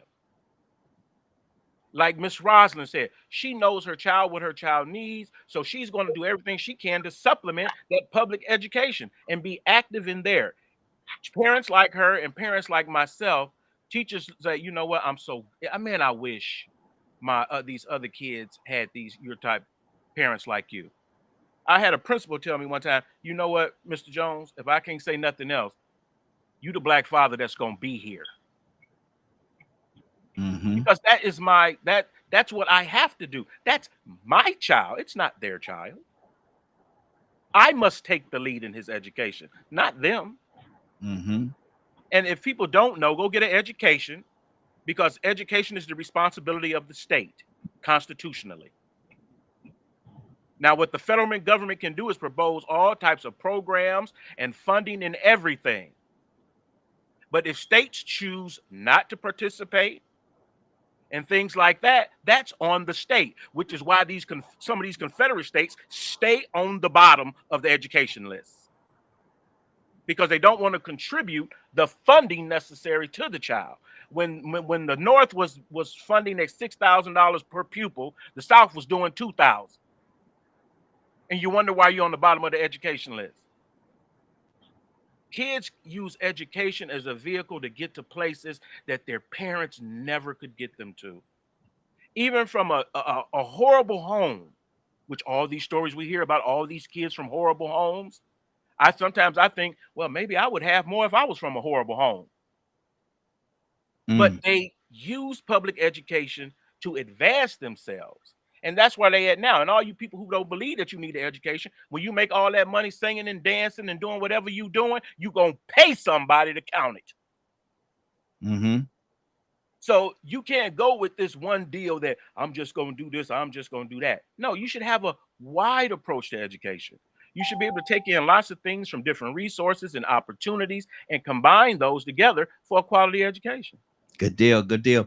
Got to keep this thing moving. Got to keep it moving. We got Friday with us this morning. Good morning, Friday. How you doing this morning?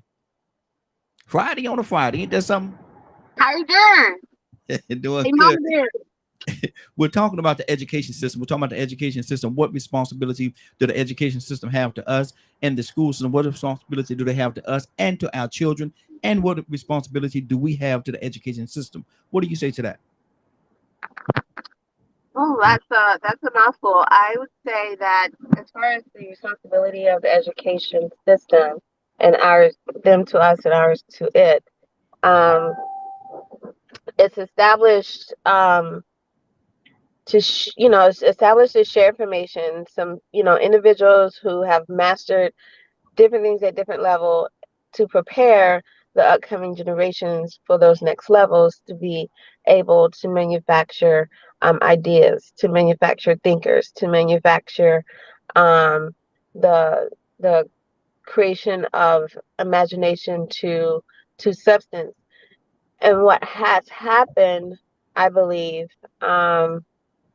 because each state has its own way of providing that, it's been a war of money, as it has been with many other areas of our lives. This battle, this war with money, that perspective is lost. Now, as far as us to the education system, I think for those in my generation, I'm just an inch past the knee of 40. And I just feel like we have to be more vocal in our politicians that we put in place through our voting, because teachers should get paid more. We saw that through the pandemic, the influence and the impact that teachers have, and we don't properly support them in that way. So then, instead of the states and politicians doing what they need to do with the money, as it was just mentioned in different ways, they want to keep taxing us and say, oh, it's you, especially for public schools, different funding for private.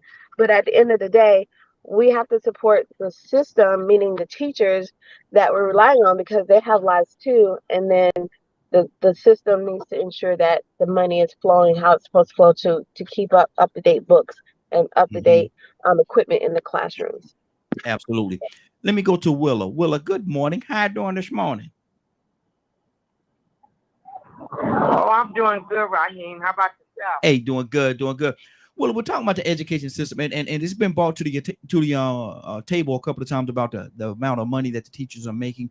Do you think that will make a difference if the teachers were paid say like a professional athlete, would that improve the education system? Well, I don't believe so. I just think that when you have an agenda, what kind of job that you have invested your life in, you want to give it your best. So, when we talk about our educational system here in the state of Illinois, we got different areas that you would say that I want a better education. Because, over in our what you want to call our ghetto area, we have schools that have really low grade point averages in our schools. You remember how it used to be truant officers that would go to the houses when the kids didn't show up? Well, they took that out. So they took that part of funding out, where the kids are not, they, going to school to not going to school. And because a lot of the parents are single, working, a lot of them don't really pay attention to what's going on in school. I did the 2020 census and also the 2010 census. And that was one part of the government uses to fund the different areas. So I did some of the areas in our neighborhood.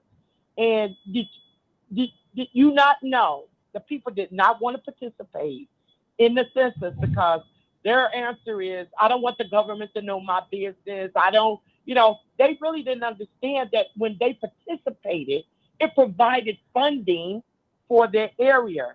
And what it does is it simplifies whether you have more seniors, whether you're, what is the grade average of your children. They didn't understand it. So the educational part of it was missed even in our era, Raheem. Wow. Hey, Leonard, you there? Yes, sir. Welcome to Good Bishop Gregory Adams. Good morning, sir. How you doing this morning? Man, I'm blessed, brother. Good morning to everyone. Hey, good morning to you. We're talking about the education system, man, and talking about what responsibility they have to us. What responsibility do the schools have to us and our children, and what responsibility do we have with them? Now, I asked Willow a question. Do you think if the teachers were paid, because it's been brought to the conversation that money. So if the teachers were paid like a professional athlete, do you think that would improve the school system? And I think Willow's answer was no, correct? Yes. Okay. Well, I have to agree with Willow. Give them an abundance and pay does not mean that they're going to give you a greater quality of educating your child. The system in place, there's a system in place, particularly in Georgia. Georgia has a QBE program or QBE rubric that has been put in place so that we can educate our children from K all the way up to 12. Yes. The responsible individuals as it relates to our children receiving the proper education.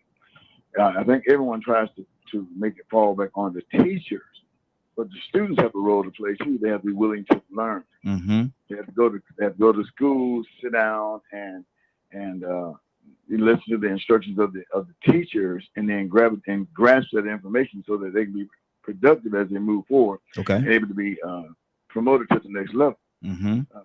As it relates, every entity plays a part. Every individual, the teachers, from the teachers to the students, from the students to the parents, play a part in the educational part or educational aspect of the students. Teachers, should they make a decent salary for what they do? Absolutely. But what about the janitor? Here at the cleaning school. When the children go in the bathroom and take the toilet paper off the roll and throw it in the toilet and clog up the toilet. All that silly stuff that they do. Everybody should be paid, but we're talking about the educational part. I'm sorry, I deflected or digressed from somewhere. Yeah, you went way on over there, man. You went way on over there just then. I was like, okay, let me pull him back in. Well, you know me. You know me, Raheem. I do a Raheem on you in a minute. Raheem on. Look, don't pull no me on me. Don't pull no me on me.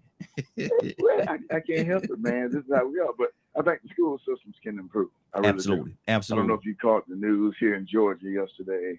But the Cass County school system took the federal funds, the CARES Act money, and gave out lucrative bonuses. And they tried to justify it, and it was close to about $90 million, if my mind serves me right. Now, they gave everybody money, and I'm glad they did. But at the same time, the state of Georgia itself is not doing what they need to do for these students. And when in 1985, when Joe Frank Harris introduced the QBE program, it's been in place over 20 years. And out of the 21 years that this program has been in place, they've only partially funded it 3 times. Wow. So we're getting these federal funds, and if the federal funds are not being allocated properly to the schools so that we can make sure our children, and not so much the teachers, because the teachers are qualified, they've graduated from college, they've got their teacher certification. But if they lack the material that they need, then that's when we have a problem, because the students don't have the good computers or they don't have the good books, and it's unfortunate that it happens more in the minority community than the other community. Wow. So, I believe I answered your question. Yes, you did. And I want to encourage everybody, if you're in the in or around the DeKalb County area, vote for my brother and his wife. Both Bishop, tell us a little bit about what you got going on, brother. Well, I'm, running for the commissioner of District 7 in DeKalb County, and commissioners oversee all the interests that you need to do, parks and zonings and permits. And those are what the county commissioners do. The state representative, which my wife Jacqueline Adams is running for District 86 in DeKalb County. She's on the state level, and she is one of the ones that will help make sure that our schools receive the proper funding that they need to adequately instruct our students. And not only do that, but she's looking out for mental health. We live in a society or a community now that mental health is really taking over. Very prevalent, and it's dealing within our youth. So she wants to get in and legislate and introduce programs that will help mitigate some of the problems that are going on in school, help give the teachers knowledge that they have to deal with Billy or Sue or Tom, and so that they can make sure they get the proper education, and if medication is needed, make sure that they receive the things that they need to move forward. Absolutely. You got the lawgivers. Absolutely. You got those that enforce the laws that are put on the books by our state representatives, approved by our senators, and signed on by our government. Good deal. Jacqueline Adams for State House District 86 in DeKalb County, and Gregory Adams for Commissioner at Large District 7 in DeKalb County. Absolutely. Most definitely appreciate this opportunity, Raheem. Yeah, absolutely. Not a problem at all. Cassandra, good morning. How you doing? And before we come to you, Cassandra, the phone lines are open. I see we got Bugs. He's making a lot of comments on the app here. Help the parents at home first. Okay. The phone lines are open. 508-924-3521. 508-924-3521. Give us a call. We'd love to have your input. Give us a call and let us hear how you think about this situation. Cassandra, good morning. How you doing this morning? Good morning. Cassandra, we're talking about the education system, and what we're asking is what responsibility the Board of Education and the schools have to us and our children, and vice versa. What responsibility do we have to them? And second part question is, if the teachers were paid like a professional athlete, would that improve the education system? What do you say to that? I'd take the second part first.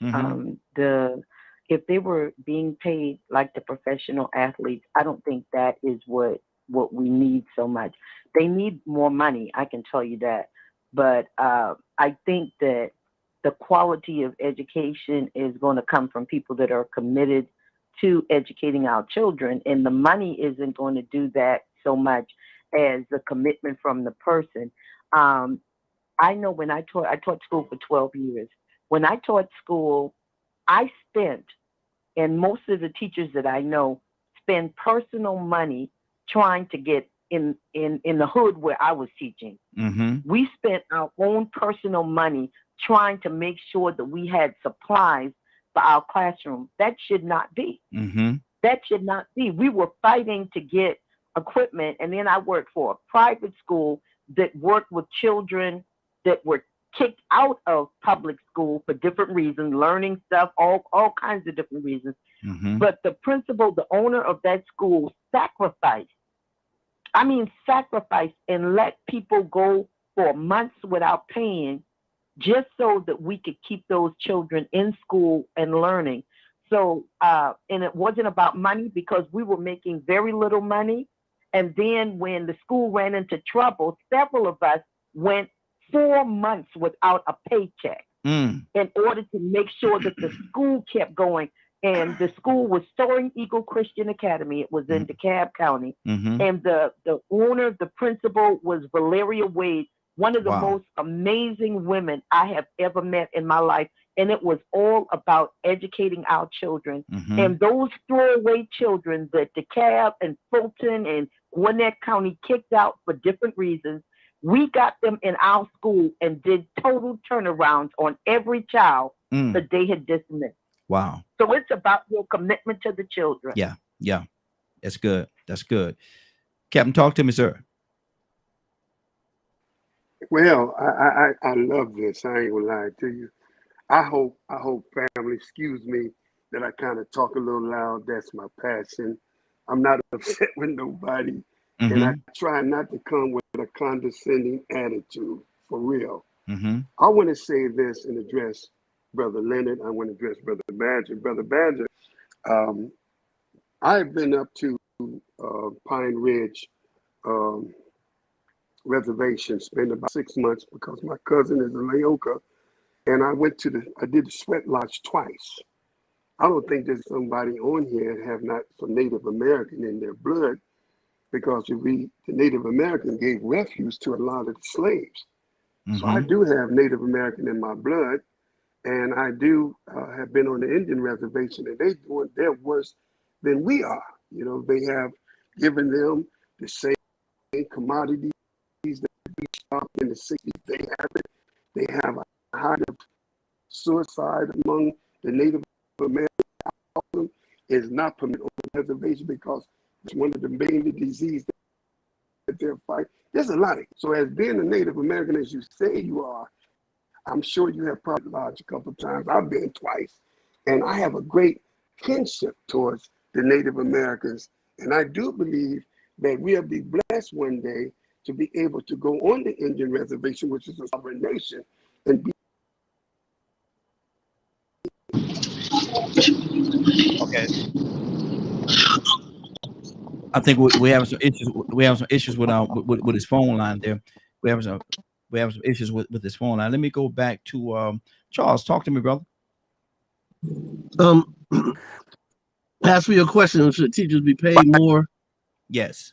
Oh, he back, Captain. Yeah, I think you may be in a bad area. Go ahead. We'll get back to him. I think should teachers you didn't say paid more, you said paid like athletes. Yes. That's a no. That's a no. But wow. Like Cassandra was saying, do they not deserve it? No, not to be paid like athlete. Wow. Not like athlete. You said like athlete? Yes. Nah, not like that. But should they be paid more? Yes. It's two different things now. You said like athlete or more. Yes, absolutely. More. Absolutely. Definitely more, but not like an athlete. And what Ms. Cassandra was saying about the money being allocated to these schools, that should be more also. That really should be more too. Because why would a teacher have to take out of her pocket?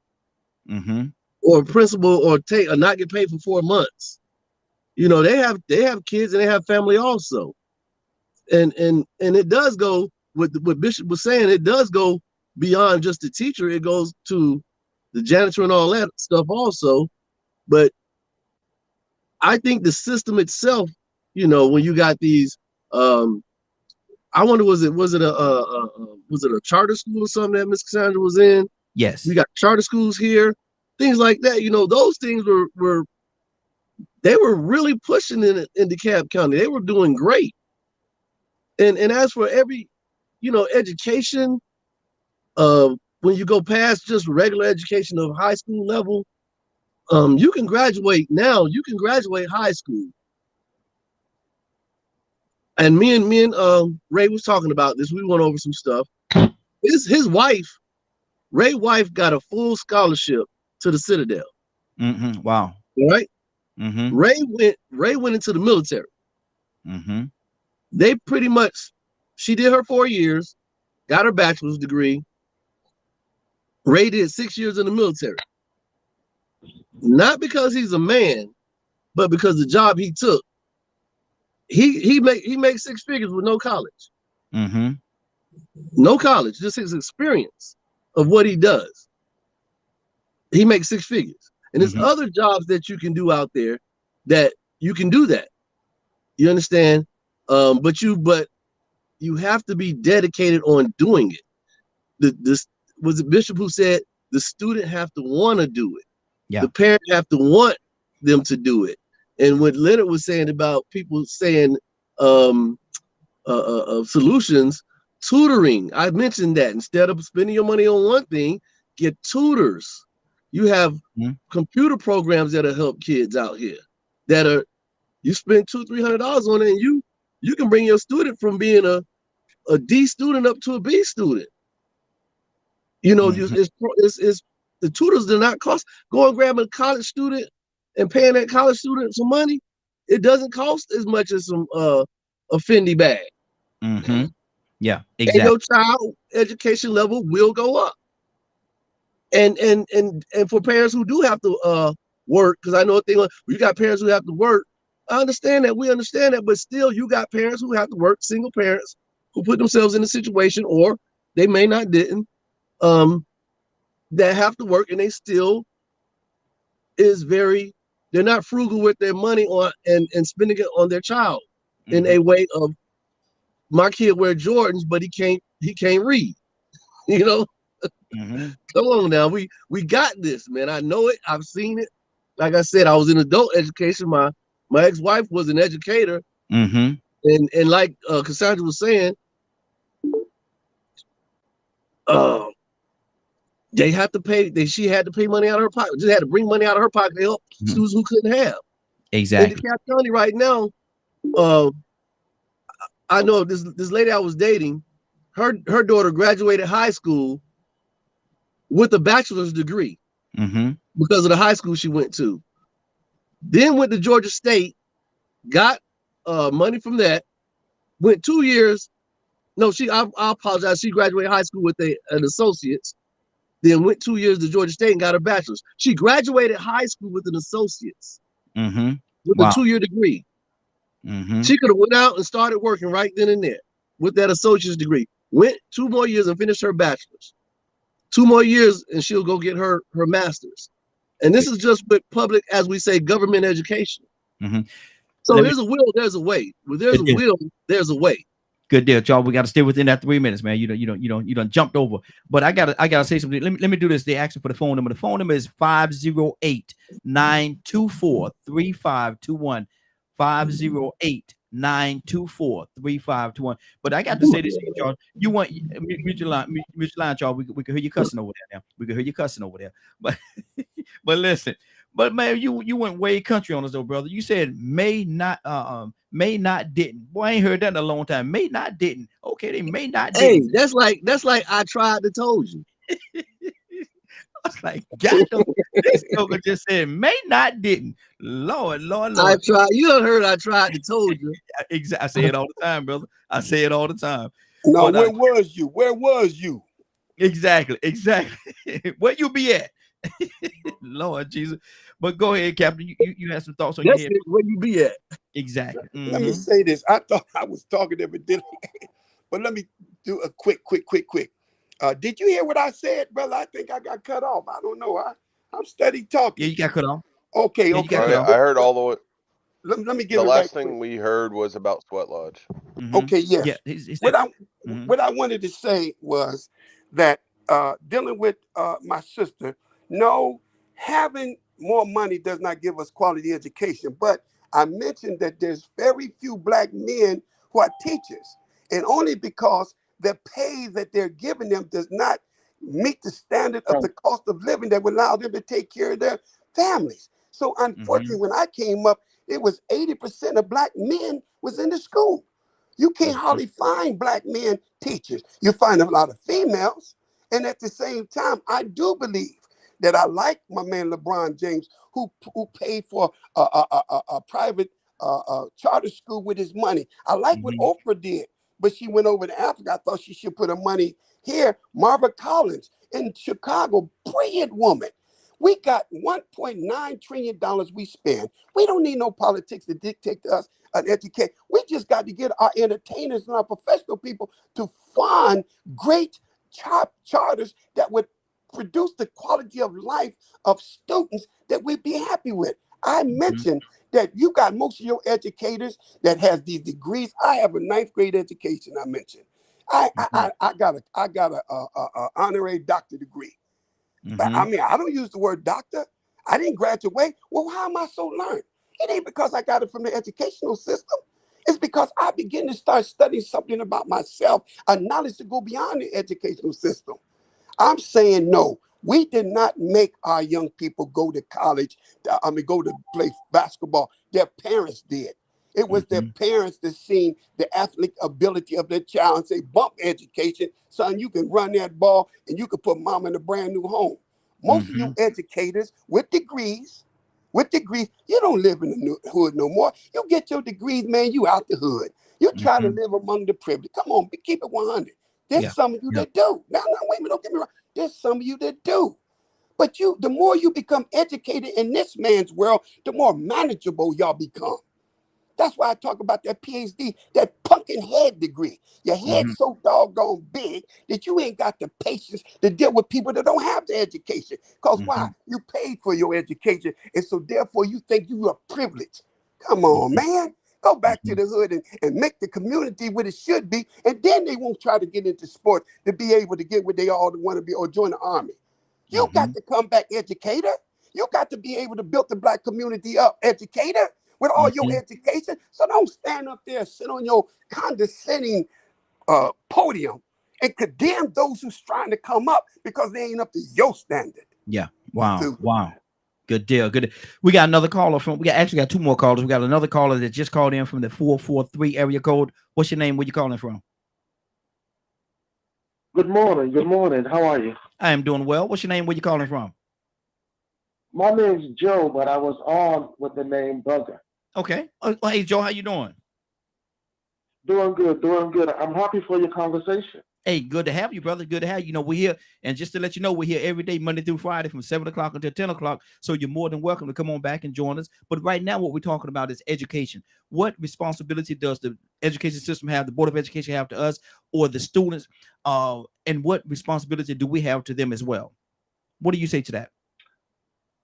First, I will say that the education system, I would view it like any other system out there and said that it has no responsibility because at times it will fail.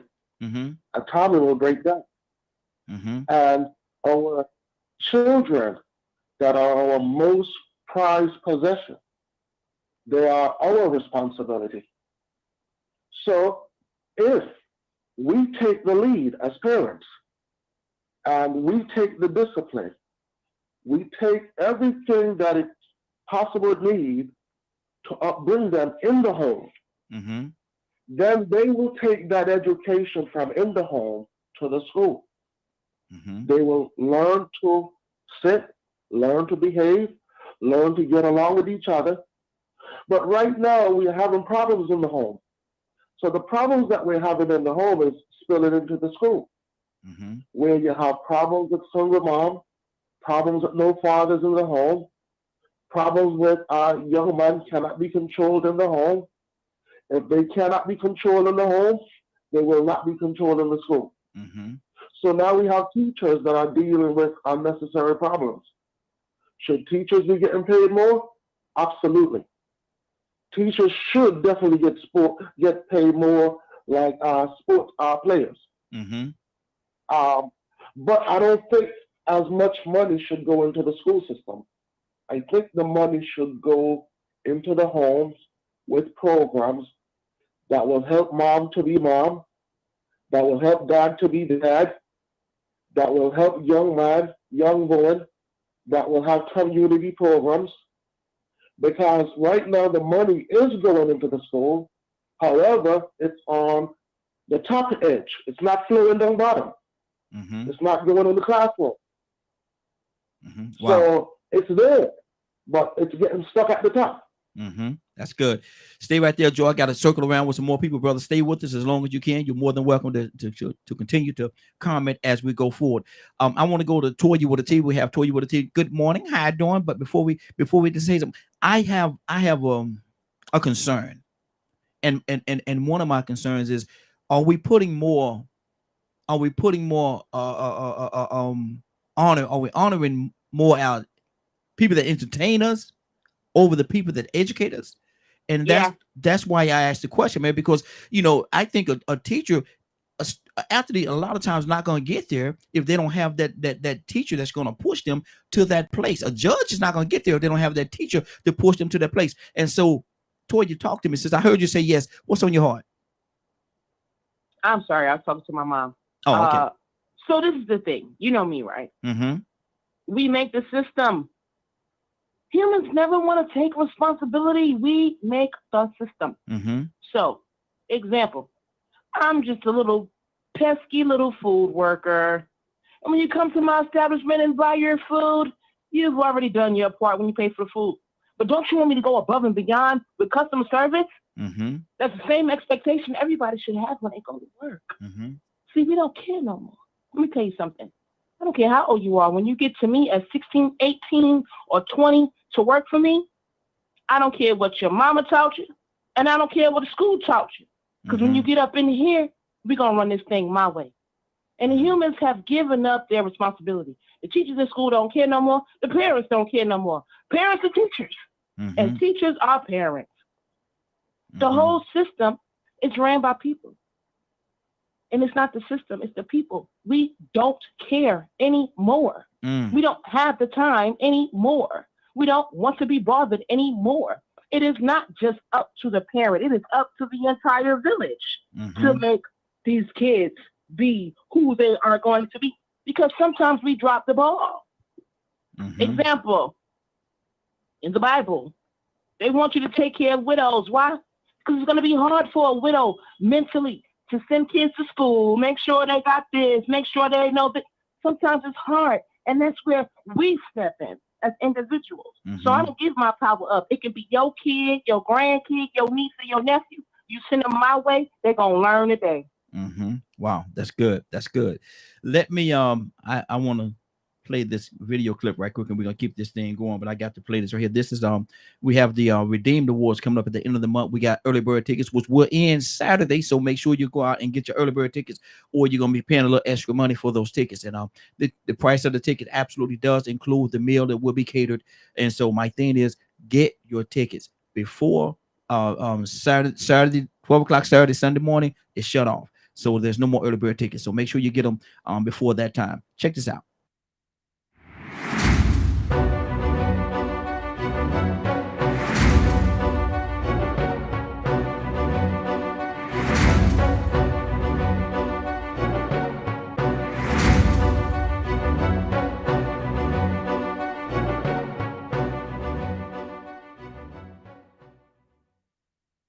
I'm ready to go to Rico, but Rico had told me earlier, he said I need to do some WWE commentary on that video, but I just wanted to get straight to the point, let you know. And you can get your tickets at www.ticketor.com/DKM. Ticketor.com/DKM. Early bird tickets are available up until Saturday night, Sunday morning. Saturday at 12 o'clock, they're shut off. 12 midnight, they're shut off. Rico, what's on your heart, brother? Raheem, I'm coming. I'm letting everybody know. I'm coming to that show. I'm bringing my whole crew from Columbus, Ohio. Yes, sir. I just want to, and those of you who are from Atlanta, I would love to sit down and meet every one of you. So Absolutely. Steve will be at that show, God willing. Yes, sir. Yes, sir. Absolutely. Good deal. Rico, what's on your heart, brother?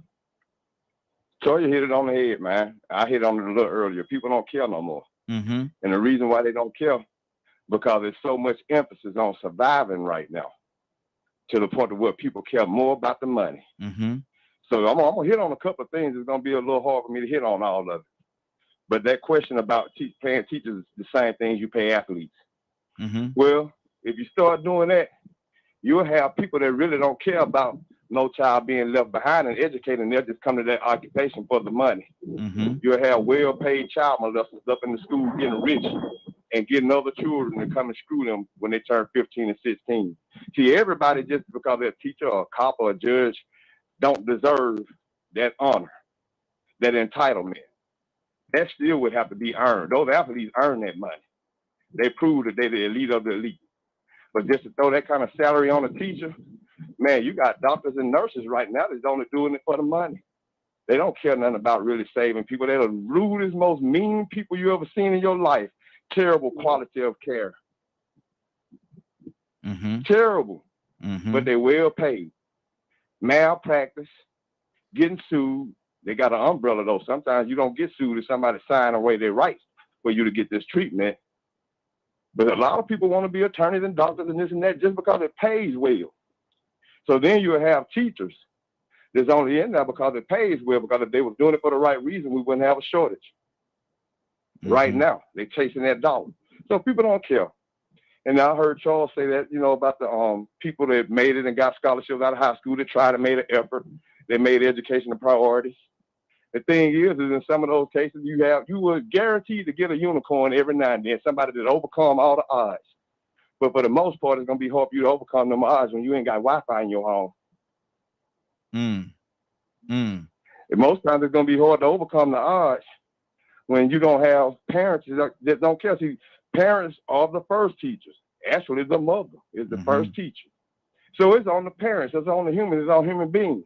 And so as the village, as the person that says no child left behind, it is the duty also of the government that has this public education to make sure there's no child left behind.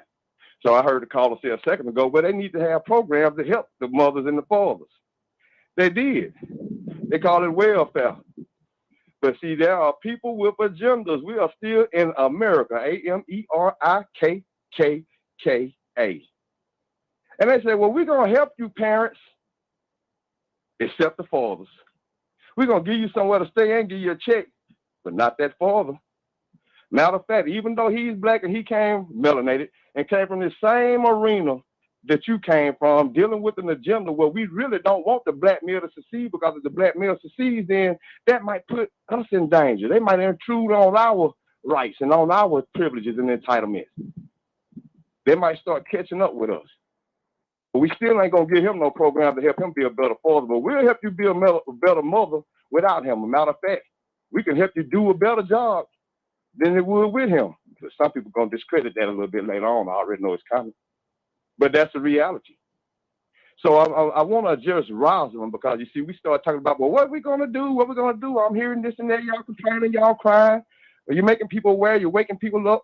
Whatever it is, I just want to know what you're going to do. Well, rouse them and say, I'm fixing to do something. And only one person addressed her. I appreciate you, Curtis. And I appreciate you, too.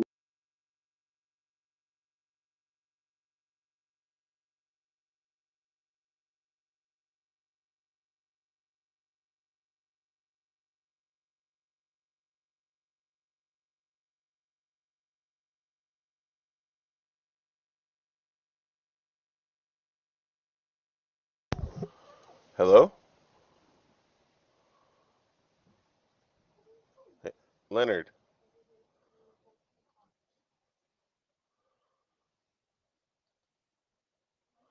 Hey, Friday, I think they froze. Oh, Um, I guess jump out and jump back in, or just No, wait. but actually, he'll call back in and log in eventually. Okay. But, you know, as you know, I'm listening to the conversation. You can see how scattered these views are of education. And the real test is, what are you actually looking for? No one, what do you think it should look like? Some people should ask themselves, I don't know why I can't hear. We can't hear you, Raheem. And I see you talking, but we can't hear you. And one of the things we need to take into consideration is every issue is not the same. And that's the problem, the trap that people fall into.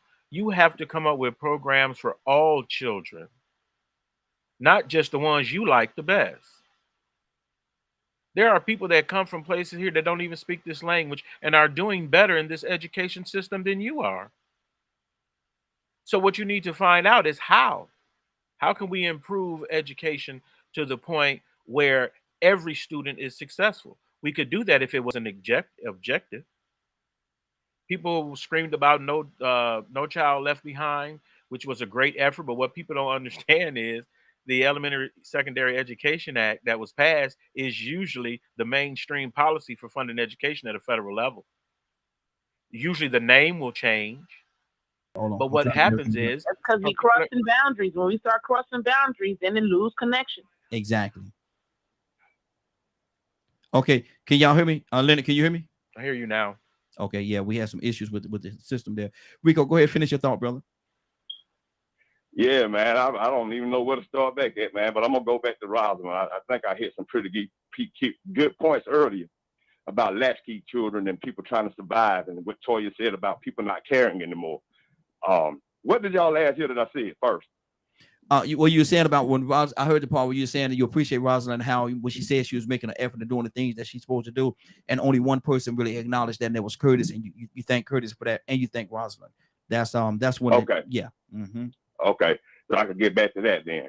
Well, I've been speaking to my city council. No, Leonard offered something too now. About the education system. Not realizing he's with the city. So I'm gonna come in Charles too, because Charles is telling the whole truth. These people out here, they got their priorities messed up. They do want to go by the Jordans.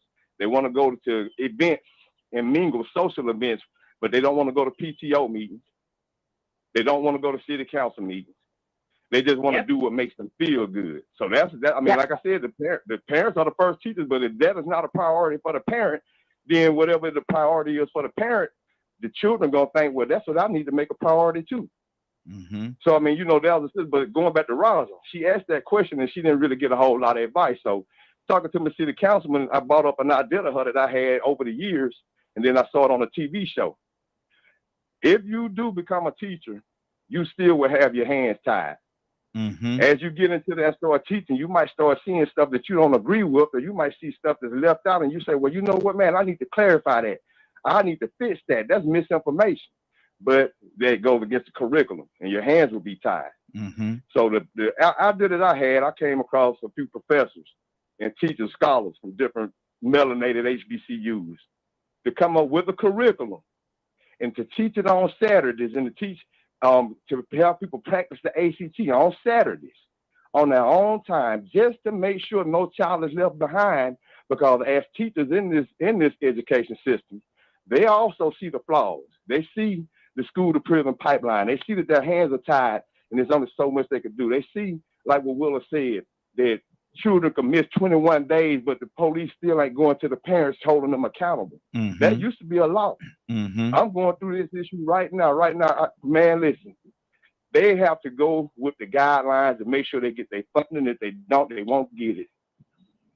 So I had my son, the last 9 weeks, it's worse this 9 weeks, missed 21 days out of 45, skipping. They've been trying to get in touch with his mama. She won't respond. She won't reply.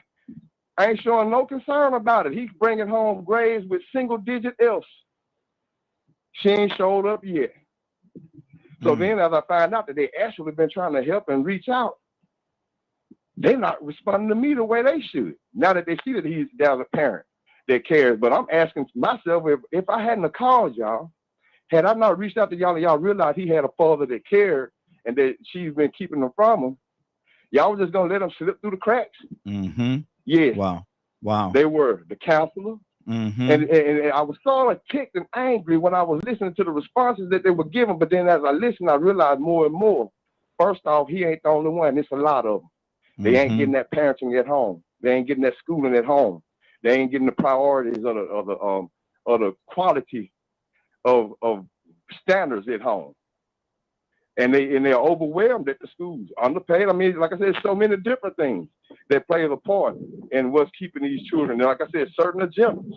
They're making sure that certain people in certain areas stay where they are. We have to understand that people invest in prisons right now. So these are people that, pretty much can be primed to go to these prisons if you make sure they're uneducated and hopeless and they don't have any guidance. I mean, we see who joined the Crips. Yeah, exactly. We see who joined the Bloods. And I always have felt that if a parent really had an opportunity or was doing a good job as a parent, it would be hard for somebody to molest them. It would be hard for them to join a gang. But parents are in the survival mode right now to where the children are vulnerable. Like Curtis said, he was a latchkey child. I was a latchkey child. there were so many more latchkey children. On top of the fact that I lived in the same city with two of my parents, but I didn't even live in the same household with them. Good deal. That's the way society is now. So Rico, no child left behind. That's what it really boils down to. But if you want to pay them like athletes, you would only get people that wanted to do the job for the money, and they wouldn't care nothing about the children. Good deal. Now we gotta move, gotta keep it moving, man. And everybody stay within that 3 minutes. Who's that talking right now? But all this goes back to my number one point: problems in the home. If we could go back to resolving problems in the home, we will have less problems in school. Okay, let's talk for a second, Joe. Let's talk for a second, Joe. Hold on, Joe, hold on for a second, Joe, hold on, brother. You gotta listen to me, brother. I need you to help me out, help me understand, and help my listeners understand. We could put stuff out there like that, but give us some examples of what we need to do. Give us some examples of the solution that we're speaking of. All right. So anytime any problem come up in the home, regardless what the problem is, you have to try to nip it, bring it down. If not, it will grow. We have problems like boyfriend, girlfriend, husband and wife, not seeing just our common ground. Problems that split mother and father, parents up. Those problems that split parents up, it affects children. It affects young boys. Yes. And when it affects children, they're going to act up. When it affects young girls, they're going to go somewhere and go listen to somebody else. So if we can bring the problems that are in the homes down, it will have a big impact on kids. I'm a father of 4. All my kids, every year, they hit the honor roll. I am their number one supporter. I said, if you bring me all A's, I will give you $200 for your report card every time. We are in the school. The principal, they know us. The teachers, they know us. They know that if there's an event, that we will be there. It's not all about trying to afford the best shoes, the best clothes. Your investment is in your kids. That's good. And if you're not putting your investment in your children, you're putting it the wrong place. Absolutely. That's good. Good. Good You gotta be there. Excellent. They're the one who's going to shine for you. If you need help, there's a support group, there's church group, there's people that you can involve in your life that will help you. Those that are not helping you, cut them off. Now, as far as there's another thing I noticed, there's foreigners that are coming in and they're doing better and that's moving forward. The United States put money in Afghanistan. It put money in Ukraine. It will not put money in Haiti. It will not put money in dark. If your complexion is dark, it's not putting money in there. So you got to see that money is there, but they're choosing who to help. So why can the foreigner come in and make it? Because they got discipline in the home. Yeah, that's good. Everything starts with discipline in the home. If you have that, you will go to school, you will listen to teacher. You will know that you have to come home, you have to study. You have to do homework. And all of this is step by step. If a child don't know how to listen, they're not going to listen. Absolutely. They're not going to pay attention. Good deal. Stay right there If for me they're for a not second, Joe. listening to mom, if they're not listening to dad, they're not going to listen to teacher. Okay, good deal. Joe, stay right there for a second, brother. Stay right there for a second. And I love what you said. And I love the fact that you did give us examples of things that make sense. Let me go to our Willa. Willa, what's on your heart? Hey, Raheem, I was just listening to the comments and I forgot the young lady's name, but she made so much sense. You know, it used to be the education was delivered or transferred through the community. And just like the gentleman was saying, well, he paid $200 for his kids. 4 of them, if they came home with AIDS, I'm sure they got friends and friends. You know, is my focus just on my children, or can I help someone else that I know needs? You know, it's not their fault that they're brought up in a home that's not as good as mine. So as a person, thinking as a person. I can't go like the kids that I take to school, and I see the need that they have. I don't charge their mother for nothing because I know that they don't have money. Yeah. And then not only that, when I see them lacking in clothes or they need something, I'll buy it. I don't ask anybody for anything, and I ask them, did you do your homework? And I ask questions about their education. So that's me taking on a need of or 6 other kids. So if we all did that in a perfect world, maybe this will be a better world. But you just got to stop thinking, well, this is what we should do and not do anything. The work is plenty, but the laborers are few. Absolutely. Absolutely. Cassandra, you still with us? Yes, I am. What's on your heart, sis? Talk to me. We can, I guess, pointing the finger and, let's just start with this. Approximately 67% of Black households are led by Black women. Right there, you have a serious problem. Where are the men? And this is not for everybody, because we know that there are great men out there doing what they need to do for their children. But if you have a 67% single parent household and she's working 2 jobs, and you can say that don't matter, but unless you work 2 jobs, going from one job to the next, in between trying to call, make sure the kids, okay, the food is in the refrigerator, make food, boom, boom, boom, boom, boom. Is everybody doing their homework? How? And you're trying to keep lights on, roof over the head, and food in the mouth. Because once you make you're working 2 jobs, once you make a certain amount of money, food stamp is cut. Anybody that know anything about food stamps, they will cut you down to nothing. Yeah. So then now it's the responsibility of that one mom to try to take care of all of those things. I get it. We want mothers to be at home and that would be a wonderful and a perfect world. In a utopian world, that would be great. Yes. But just unfortunately, we don't have that with 67% single family households. Wow. Leonard, talk to me, brother. So before you get in an argument, hold on. Hey, Joe. Before you put the man out of Joe, I gotta mute you for a second, brother. We have a certain structure that we do here. We can't just jump in like that because we got a lot of people that's listening. So we gotta be that's on here. So we gotta be respectful of everybody's time. So, brother, I will come back to you, but hold on for a second. Leonard, talk to me, brother. What's on your heart? Oh, I'm just listening, and I'm listening because, one, you're talking about personal issues, and I can't impose my beliefs on other people. I believe in investing in my children. If you don't, I can't force you to do that. Yeah. I can't force you to do what is right, what is best. So don't bring it to me. You have chosen how you want to live. I'm very direct about that. What do you want to do to contribute to your success? Because you're not going to put it on me. You have to do the work for what you want. That man is investing in his children. He's letting his children know how important education is by compensating them for doing well in school. Yeah. That's what he's doing. Even my mother used to say, even if I don't give you a dime, you ought to want to be the best. No one can expect any more than what you have. So give it all that you got. Stop thinking you're going to contribute a penny and then expect somebody else to give you 99 more cents to make that dollar. Because it ain't going to happen. Yeah.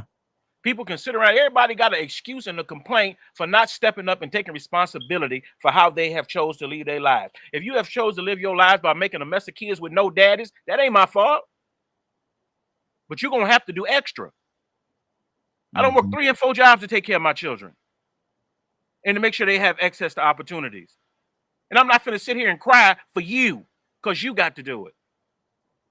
You ought to want to contribute as much as everybody else. If you raise a farm, guess what you got to do? You're going to be in that field. Because that's the work it takes. Everything takes work. The problem is you don't want to do nothing. You don't want to sit there with the kids your trifling behind on made and teach them to read. What is it gonna kill you to read a story to your child? But yet you look at me like it's my fault, or it's the state's fault, or it's somebody else's fault. When all the data shows that children who read the best usually have parents who read with them. Come on now. I'm 51. This came out in 71. That's why you got Sesame Street, Electric Company, and all these other programs. There's so much available right now. You can pull whole curriculums and study guides and everything online. If you want to. If you want to. There are certain children, people who invest in their children, and there are people who don't. Stop putting the pressure on everybody else to do what you're supposed to do. Wow. Let 508-924-3521, 508-924-3521. We're gonna circle myself around. Toya T, what's on your heart, sis? And that's real. Again, regardless of the spell, humans refuse to take responsibility and use the dominion that we have. And this is a two-sided thing. If you are a woman, unmarried, and you keep laying your behind down having these kids, hey, you got to be stronger. I'm just going to call you weak real quick. Because you know better. I'm having a conversation with this nieces and nephews now. I don't want to hear that. What about you? I don't want to hear about the man. What about you? Where are you at? What are you able to do? What are you? What a leader are you? Forget the other person. And the same thing with my nephews. You lay with a woman and you ain't married her, you make a baby. That's on you. I don't want to hear that. I don't care if you ain't got enough money. I don't care, because we talking about what's real, not your little lollipop fantasy you think gonna go your way. This is real when you start having children. But again, one of the things that we forget, right? I'm only an auntie, but I'm an auntie with standards, and you're gonna follow them. I'm gonna haunt you for the rest of your life because you're not gonna mess up them too. I'm gonna help y'all break that curse.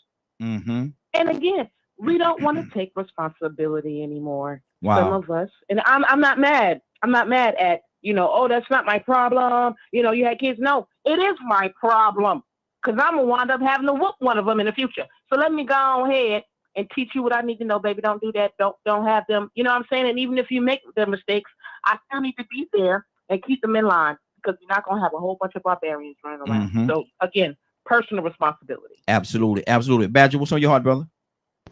I can't tell you how many times I have watched in the communities I've been in. The kid goes to school, comes home, parents don't tell them to do homework. So the education system is doing everything they can. They're reaching out to the parent. They're sending the kid home with homework. Kid's never told to do homework. The parent yells at the teacher for sending them home with homework, because they don't have time to help their child because they're working or they're watching a football game or whatever other reason they want to or excuse they want to come up with.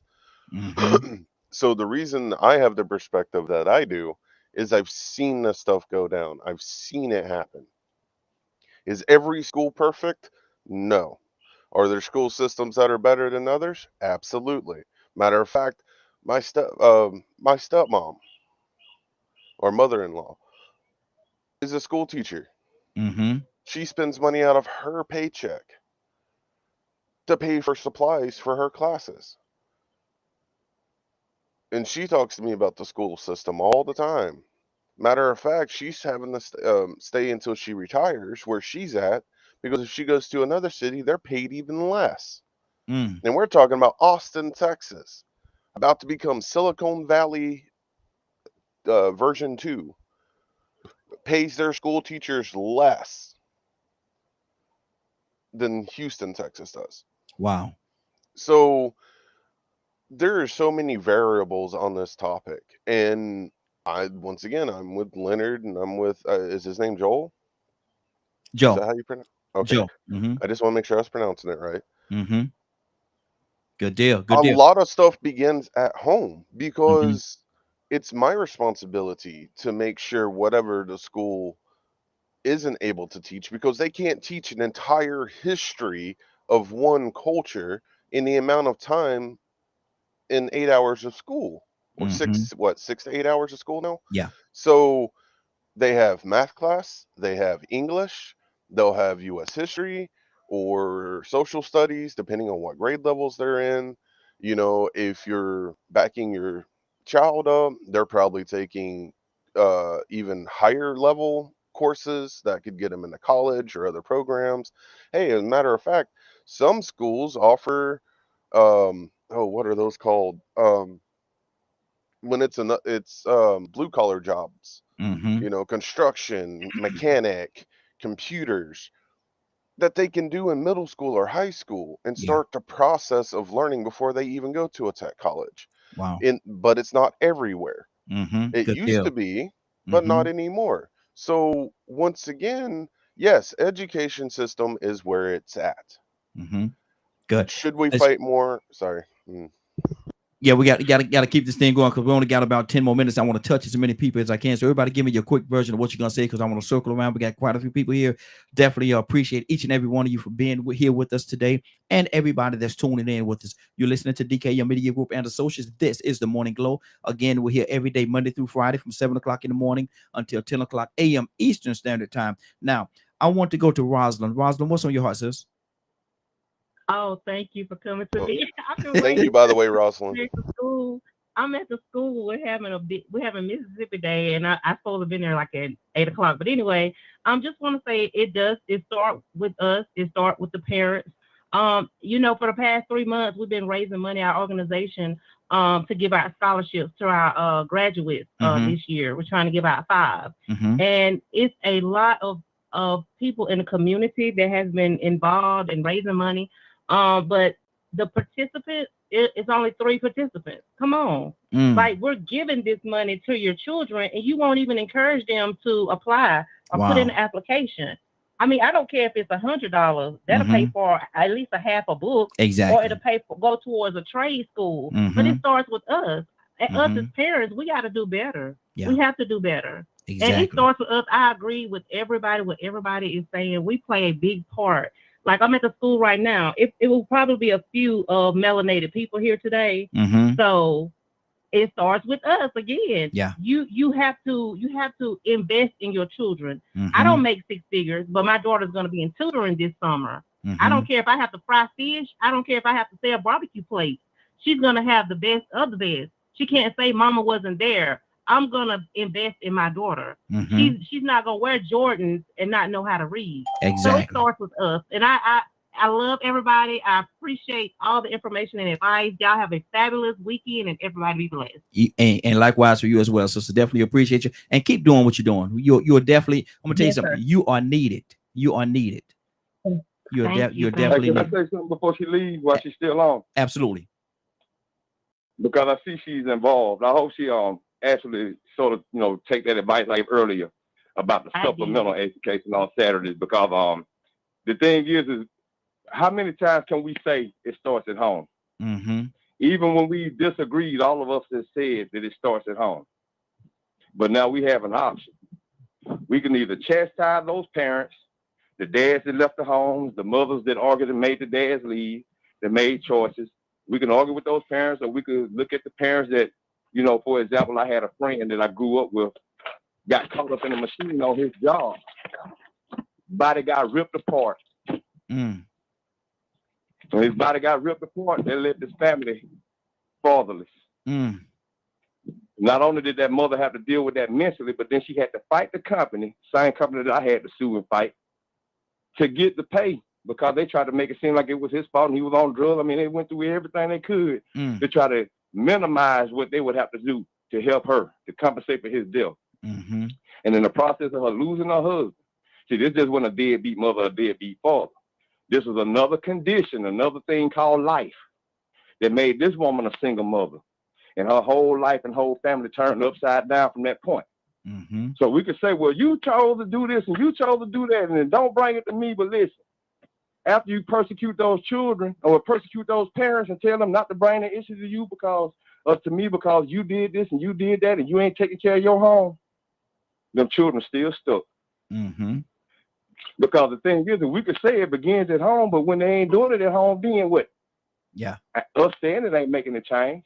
Mm-hmm. So we still have an issue with children that are supposed to be getting it at home because we know that's where it comes from, but they're not.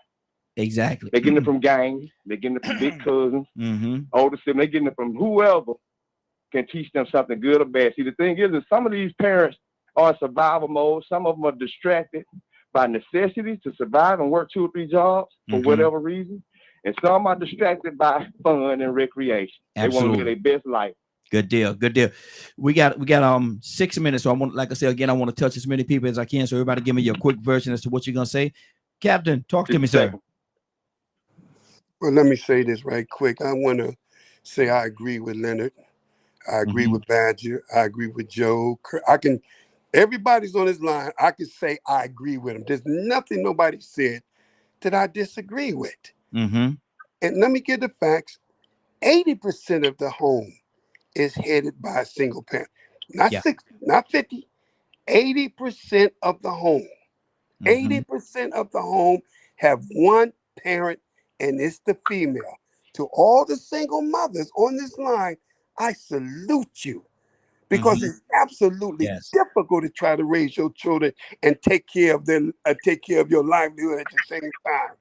And we are asking a lot from you, but our young men are suffering from ADD, absent dad disorder. That's what they're suffering from. And when I hear Joe say about being a father in the home, I tip my hat off to you, Joe. But that ain't the case in the Black community. 80% of the homes in the hood, man, don't have a man like you to guide them, to help that man get along, even the women. But I want to say this. We all are saying the same thing. Let me tell you, if you're educated, and if I ask the question, what do you think the problem of Black people is? If you're educated, you're going to say education. If you're a preacher, you're going to say they need God in their life. If you're a business person, you're going to say they need a skill, they need a job. If you're homeless, they need homeless. Every one of us will not be wrong. We're not going to sit here and say one is right. We got multiple injuries, multiple. And when we talk about going to the trauma unit or the triage, we have to work on the life-threatening injury first. Which one of us needs a priority? Yes, education. But somebody will argue that we need a priority on this. So I think, and I thank you for giving me this opportunity. Please forgive me, family, if I said anything offensive. I have mad respect and love for all of y'all got the right answers. And I agree. I'm not going to pick no one over the other. I agree with everybody. Yes, sir. Thank you sir. for giving me this opportunity. Hey, thank you for being here. Definitely thank Joe, you wanted to say something earlier. Joe, what's on your heart? Well, just closing up, thank you to all the fellas out there. Stand your ground. Before you walk out the door, consider your young boy turning into a girl. Consider your girl being on the pole. You don't want that. Stand your ground. Raise your family the best way, and your family needs you. Yes, absolutely. Thank you, my brother. I see you tomorrow. Yes, sir. Well, no. You won't see me tomorrow. You'll see me Monday. No. All right, then I'll be looking for you Monday. There you go. Hey, come on through. Come on through. You're more than welcome to be a part of it, man. We definitely enjoy having you here and love what you bring to the conversation. So you're more than welcome, brother. Toussaint, what's on your heart? Now, when we get to the point where we learn that we can agree and be different, and even have different opinions, being able to sit at the table and talk, not argue about who's right or wrong. Yeah, we all have some rights and wrongs. But if we can reason together and then find a point where we can agree, we might just be able to accomplish something. Absolutely. That's all I have to say. Good deal. Kurt, talk to me, brother.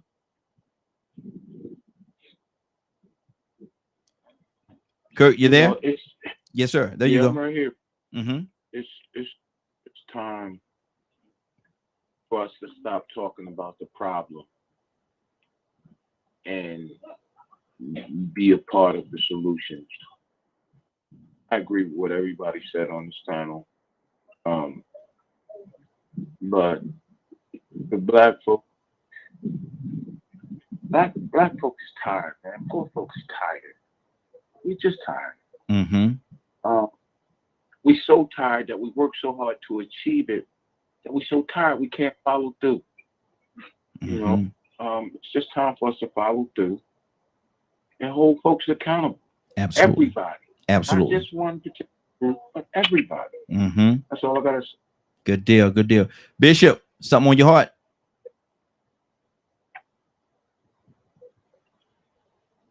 Bishop, you there?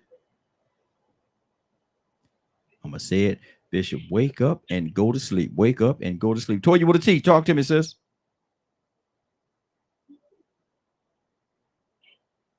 Yeah, no, I mean, everybody's absolutely right. We all just have to play our role with being an adult and raising our kids in the village, you know, not with malice, not with evil, wicked intent, you know, not with the intent to want to look at them when you see them putting on too tight clothes because you want to look at them for your own desire. You just got a lot of messed up adults, and that's why some of these kids is messed up too. But we just need to go back to God because we just in a mess, but we really got to rise up and do the best we can to look out for each other all the way across the board. Absolutely. Absolutely. That's good. That's good, man. And on that note, Rico, what's going on at 3:00 today, sir? Man, you know I got to shoot a quick one in there, man. No child left behind. Even though the parents may not be doing what they're supposed to do for whatever reason, that child is still in need of something that they're missing. So I am my brother's keeper. Yes. If there's a child out there that needs a little help, needs a little direction, needs a little positive reinforcement, I give them what I can and then lead them to somebody that can better do that. But if anybody on this panel knows sincere educators that really are, or who really are concerned about the children in our community, and they see what's going on in the school system, and they see the school to prison pipeline, mention to them supplemental Saturdays. Mention to them that in the past, for us to get to where we were, everybody that taught and trained human beings weren't getting paid.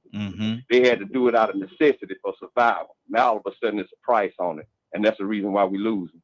Wow, that's this good. Necessity, this education that everybody is lacking, these children are lacking.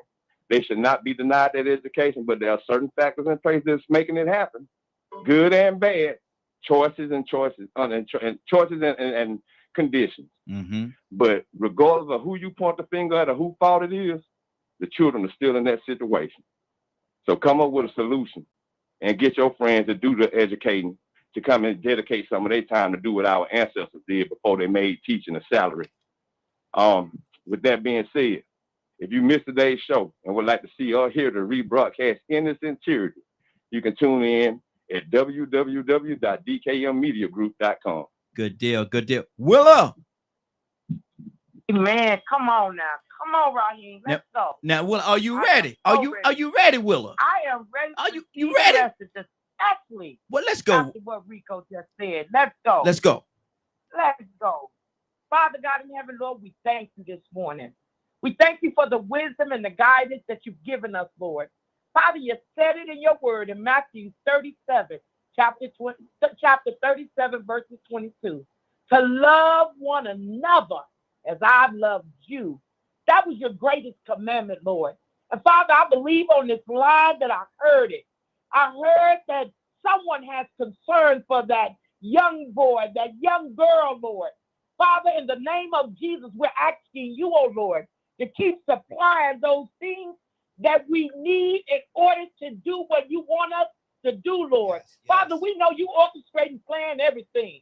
So bring that young child, bring that young boy, that young girl to our lives, Lord. You got a bunch of helpers on this line, a big group that has concern for their man, for that woman, for that child, for that boy, for that girl. Lord, I'm asking you to give them the power that they need, Lord, to continue with the wisdom, the guidance, and the understanding. Lord, I just love you so much. I'm saying hallelujah to you. Glory to God. Thank you in the name of Jesus. I'm saying these things in your son, Jesus' name. Amen. Amen. Amen. Glory to God. Yes, thank you, Lord. Hallelujah. I ain't gonna stop you. I ain't gonna stop you till you finish. Go ahead, sister. I ain't gonna stop you till you finish. Go Keep ahead. On going. Give me a little bit more. Go ahead. Give me a little bit more. Come on now. Come on. Come on, y'all. I gotta stop. Come on. Glory to God. Hallelujah. We thank you for the Holy Spirit. We thank you, Lord, for showing up in our lives each and every day, keeping us safe, protecting us, oh Lord. We thank you for all you do, Lord. Father, we had 20,000 tongues. Lord, we couldn't thank you enough. You are awesome, God, a powerful God. And Father, I believe that you can do anything but fail, Lord. You did it for Daniel, Meshach, Shamrock, and Abednego. Father, I know you can do it for us. Lord, I need your help today, Lord. I'm not the only one. And I'm asking you, Lord, to touch each and every last one. Keep their families safe, Lord, as they're going into this evil and wicked world. Father, we know that it's you and you alone that's going to get the victory. Lord, we just thank you so much. Hallelujah. Yes, thank you, Lord. Glory to God. Glory to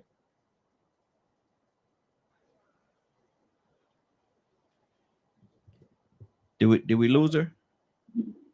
Oh man, she must have got in a bad spot, man. Dang, she must have got in a bad spot. Woo, man. I love that, man. I love that. You know what I figured out, Raheem? What's that? Sometimes you connect to people in a way, and you don't never know them, but you can feel where they're coming from, and you can tell they're speaking for you. Yeah. And I met certain speakers and singers, and I was like, man, I can't sing. But if I could sing, they are doing it exactly the way I could do it. Everybody knowing here know I don't know how to pray. Yeah. But when I tell you this is the first person I ever heard pray, if I knew how and if I could, I want to be just like that. There you go. Because I feel it. Yes, sir. I feel it, man. I mean, I've connected to what she's saying. So I know it's deeper than what I could imagine. But I couldn't never figure out what it was, and I figured it out. She's saying everything in my heart that I wish I could say. Wow. And I don't even know how to do it. That's powerful. That's powerful. Cassandra, what's on your heart right now? Cassandra? Nothing. It was a blessed day. I'm good. Yeah. Okay. It was great. Good deal. Good deal. Anybody have anything on their heart before we get out of here? Anybody? Okay, good. Rico, let me ask you a question, man. And I'm gonna ask you the question. You ain't got to answer it, but I'm gonna ask you this question. Rico, you there? Yeah, I'm right there. Okay, man. What is wrong with James Hardy?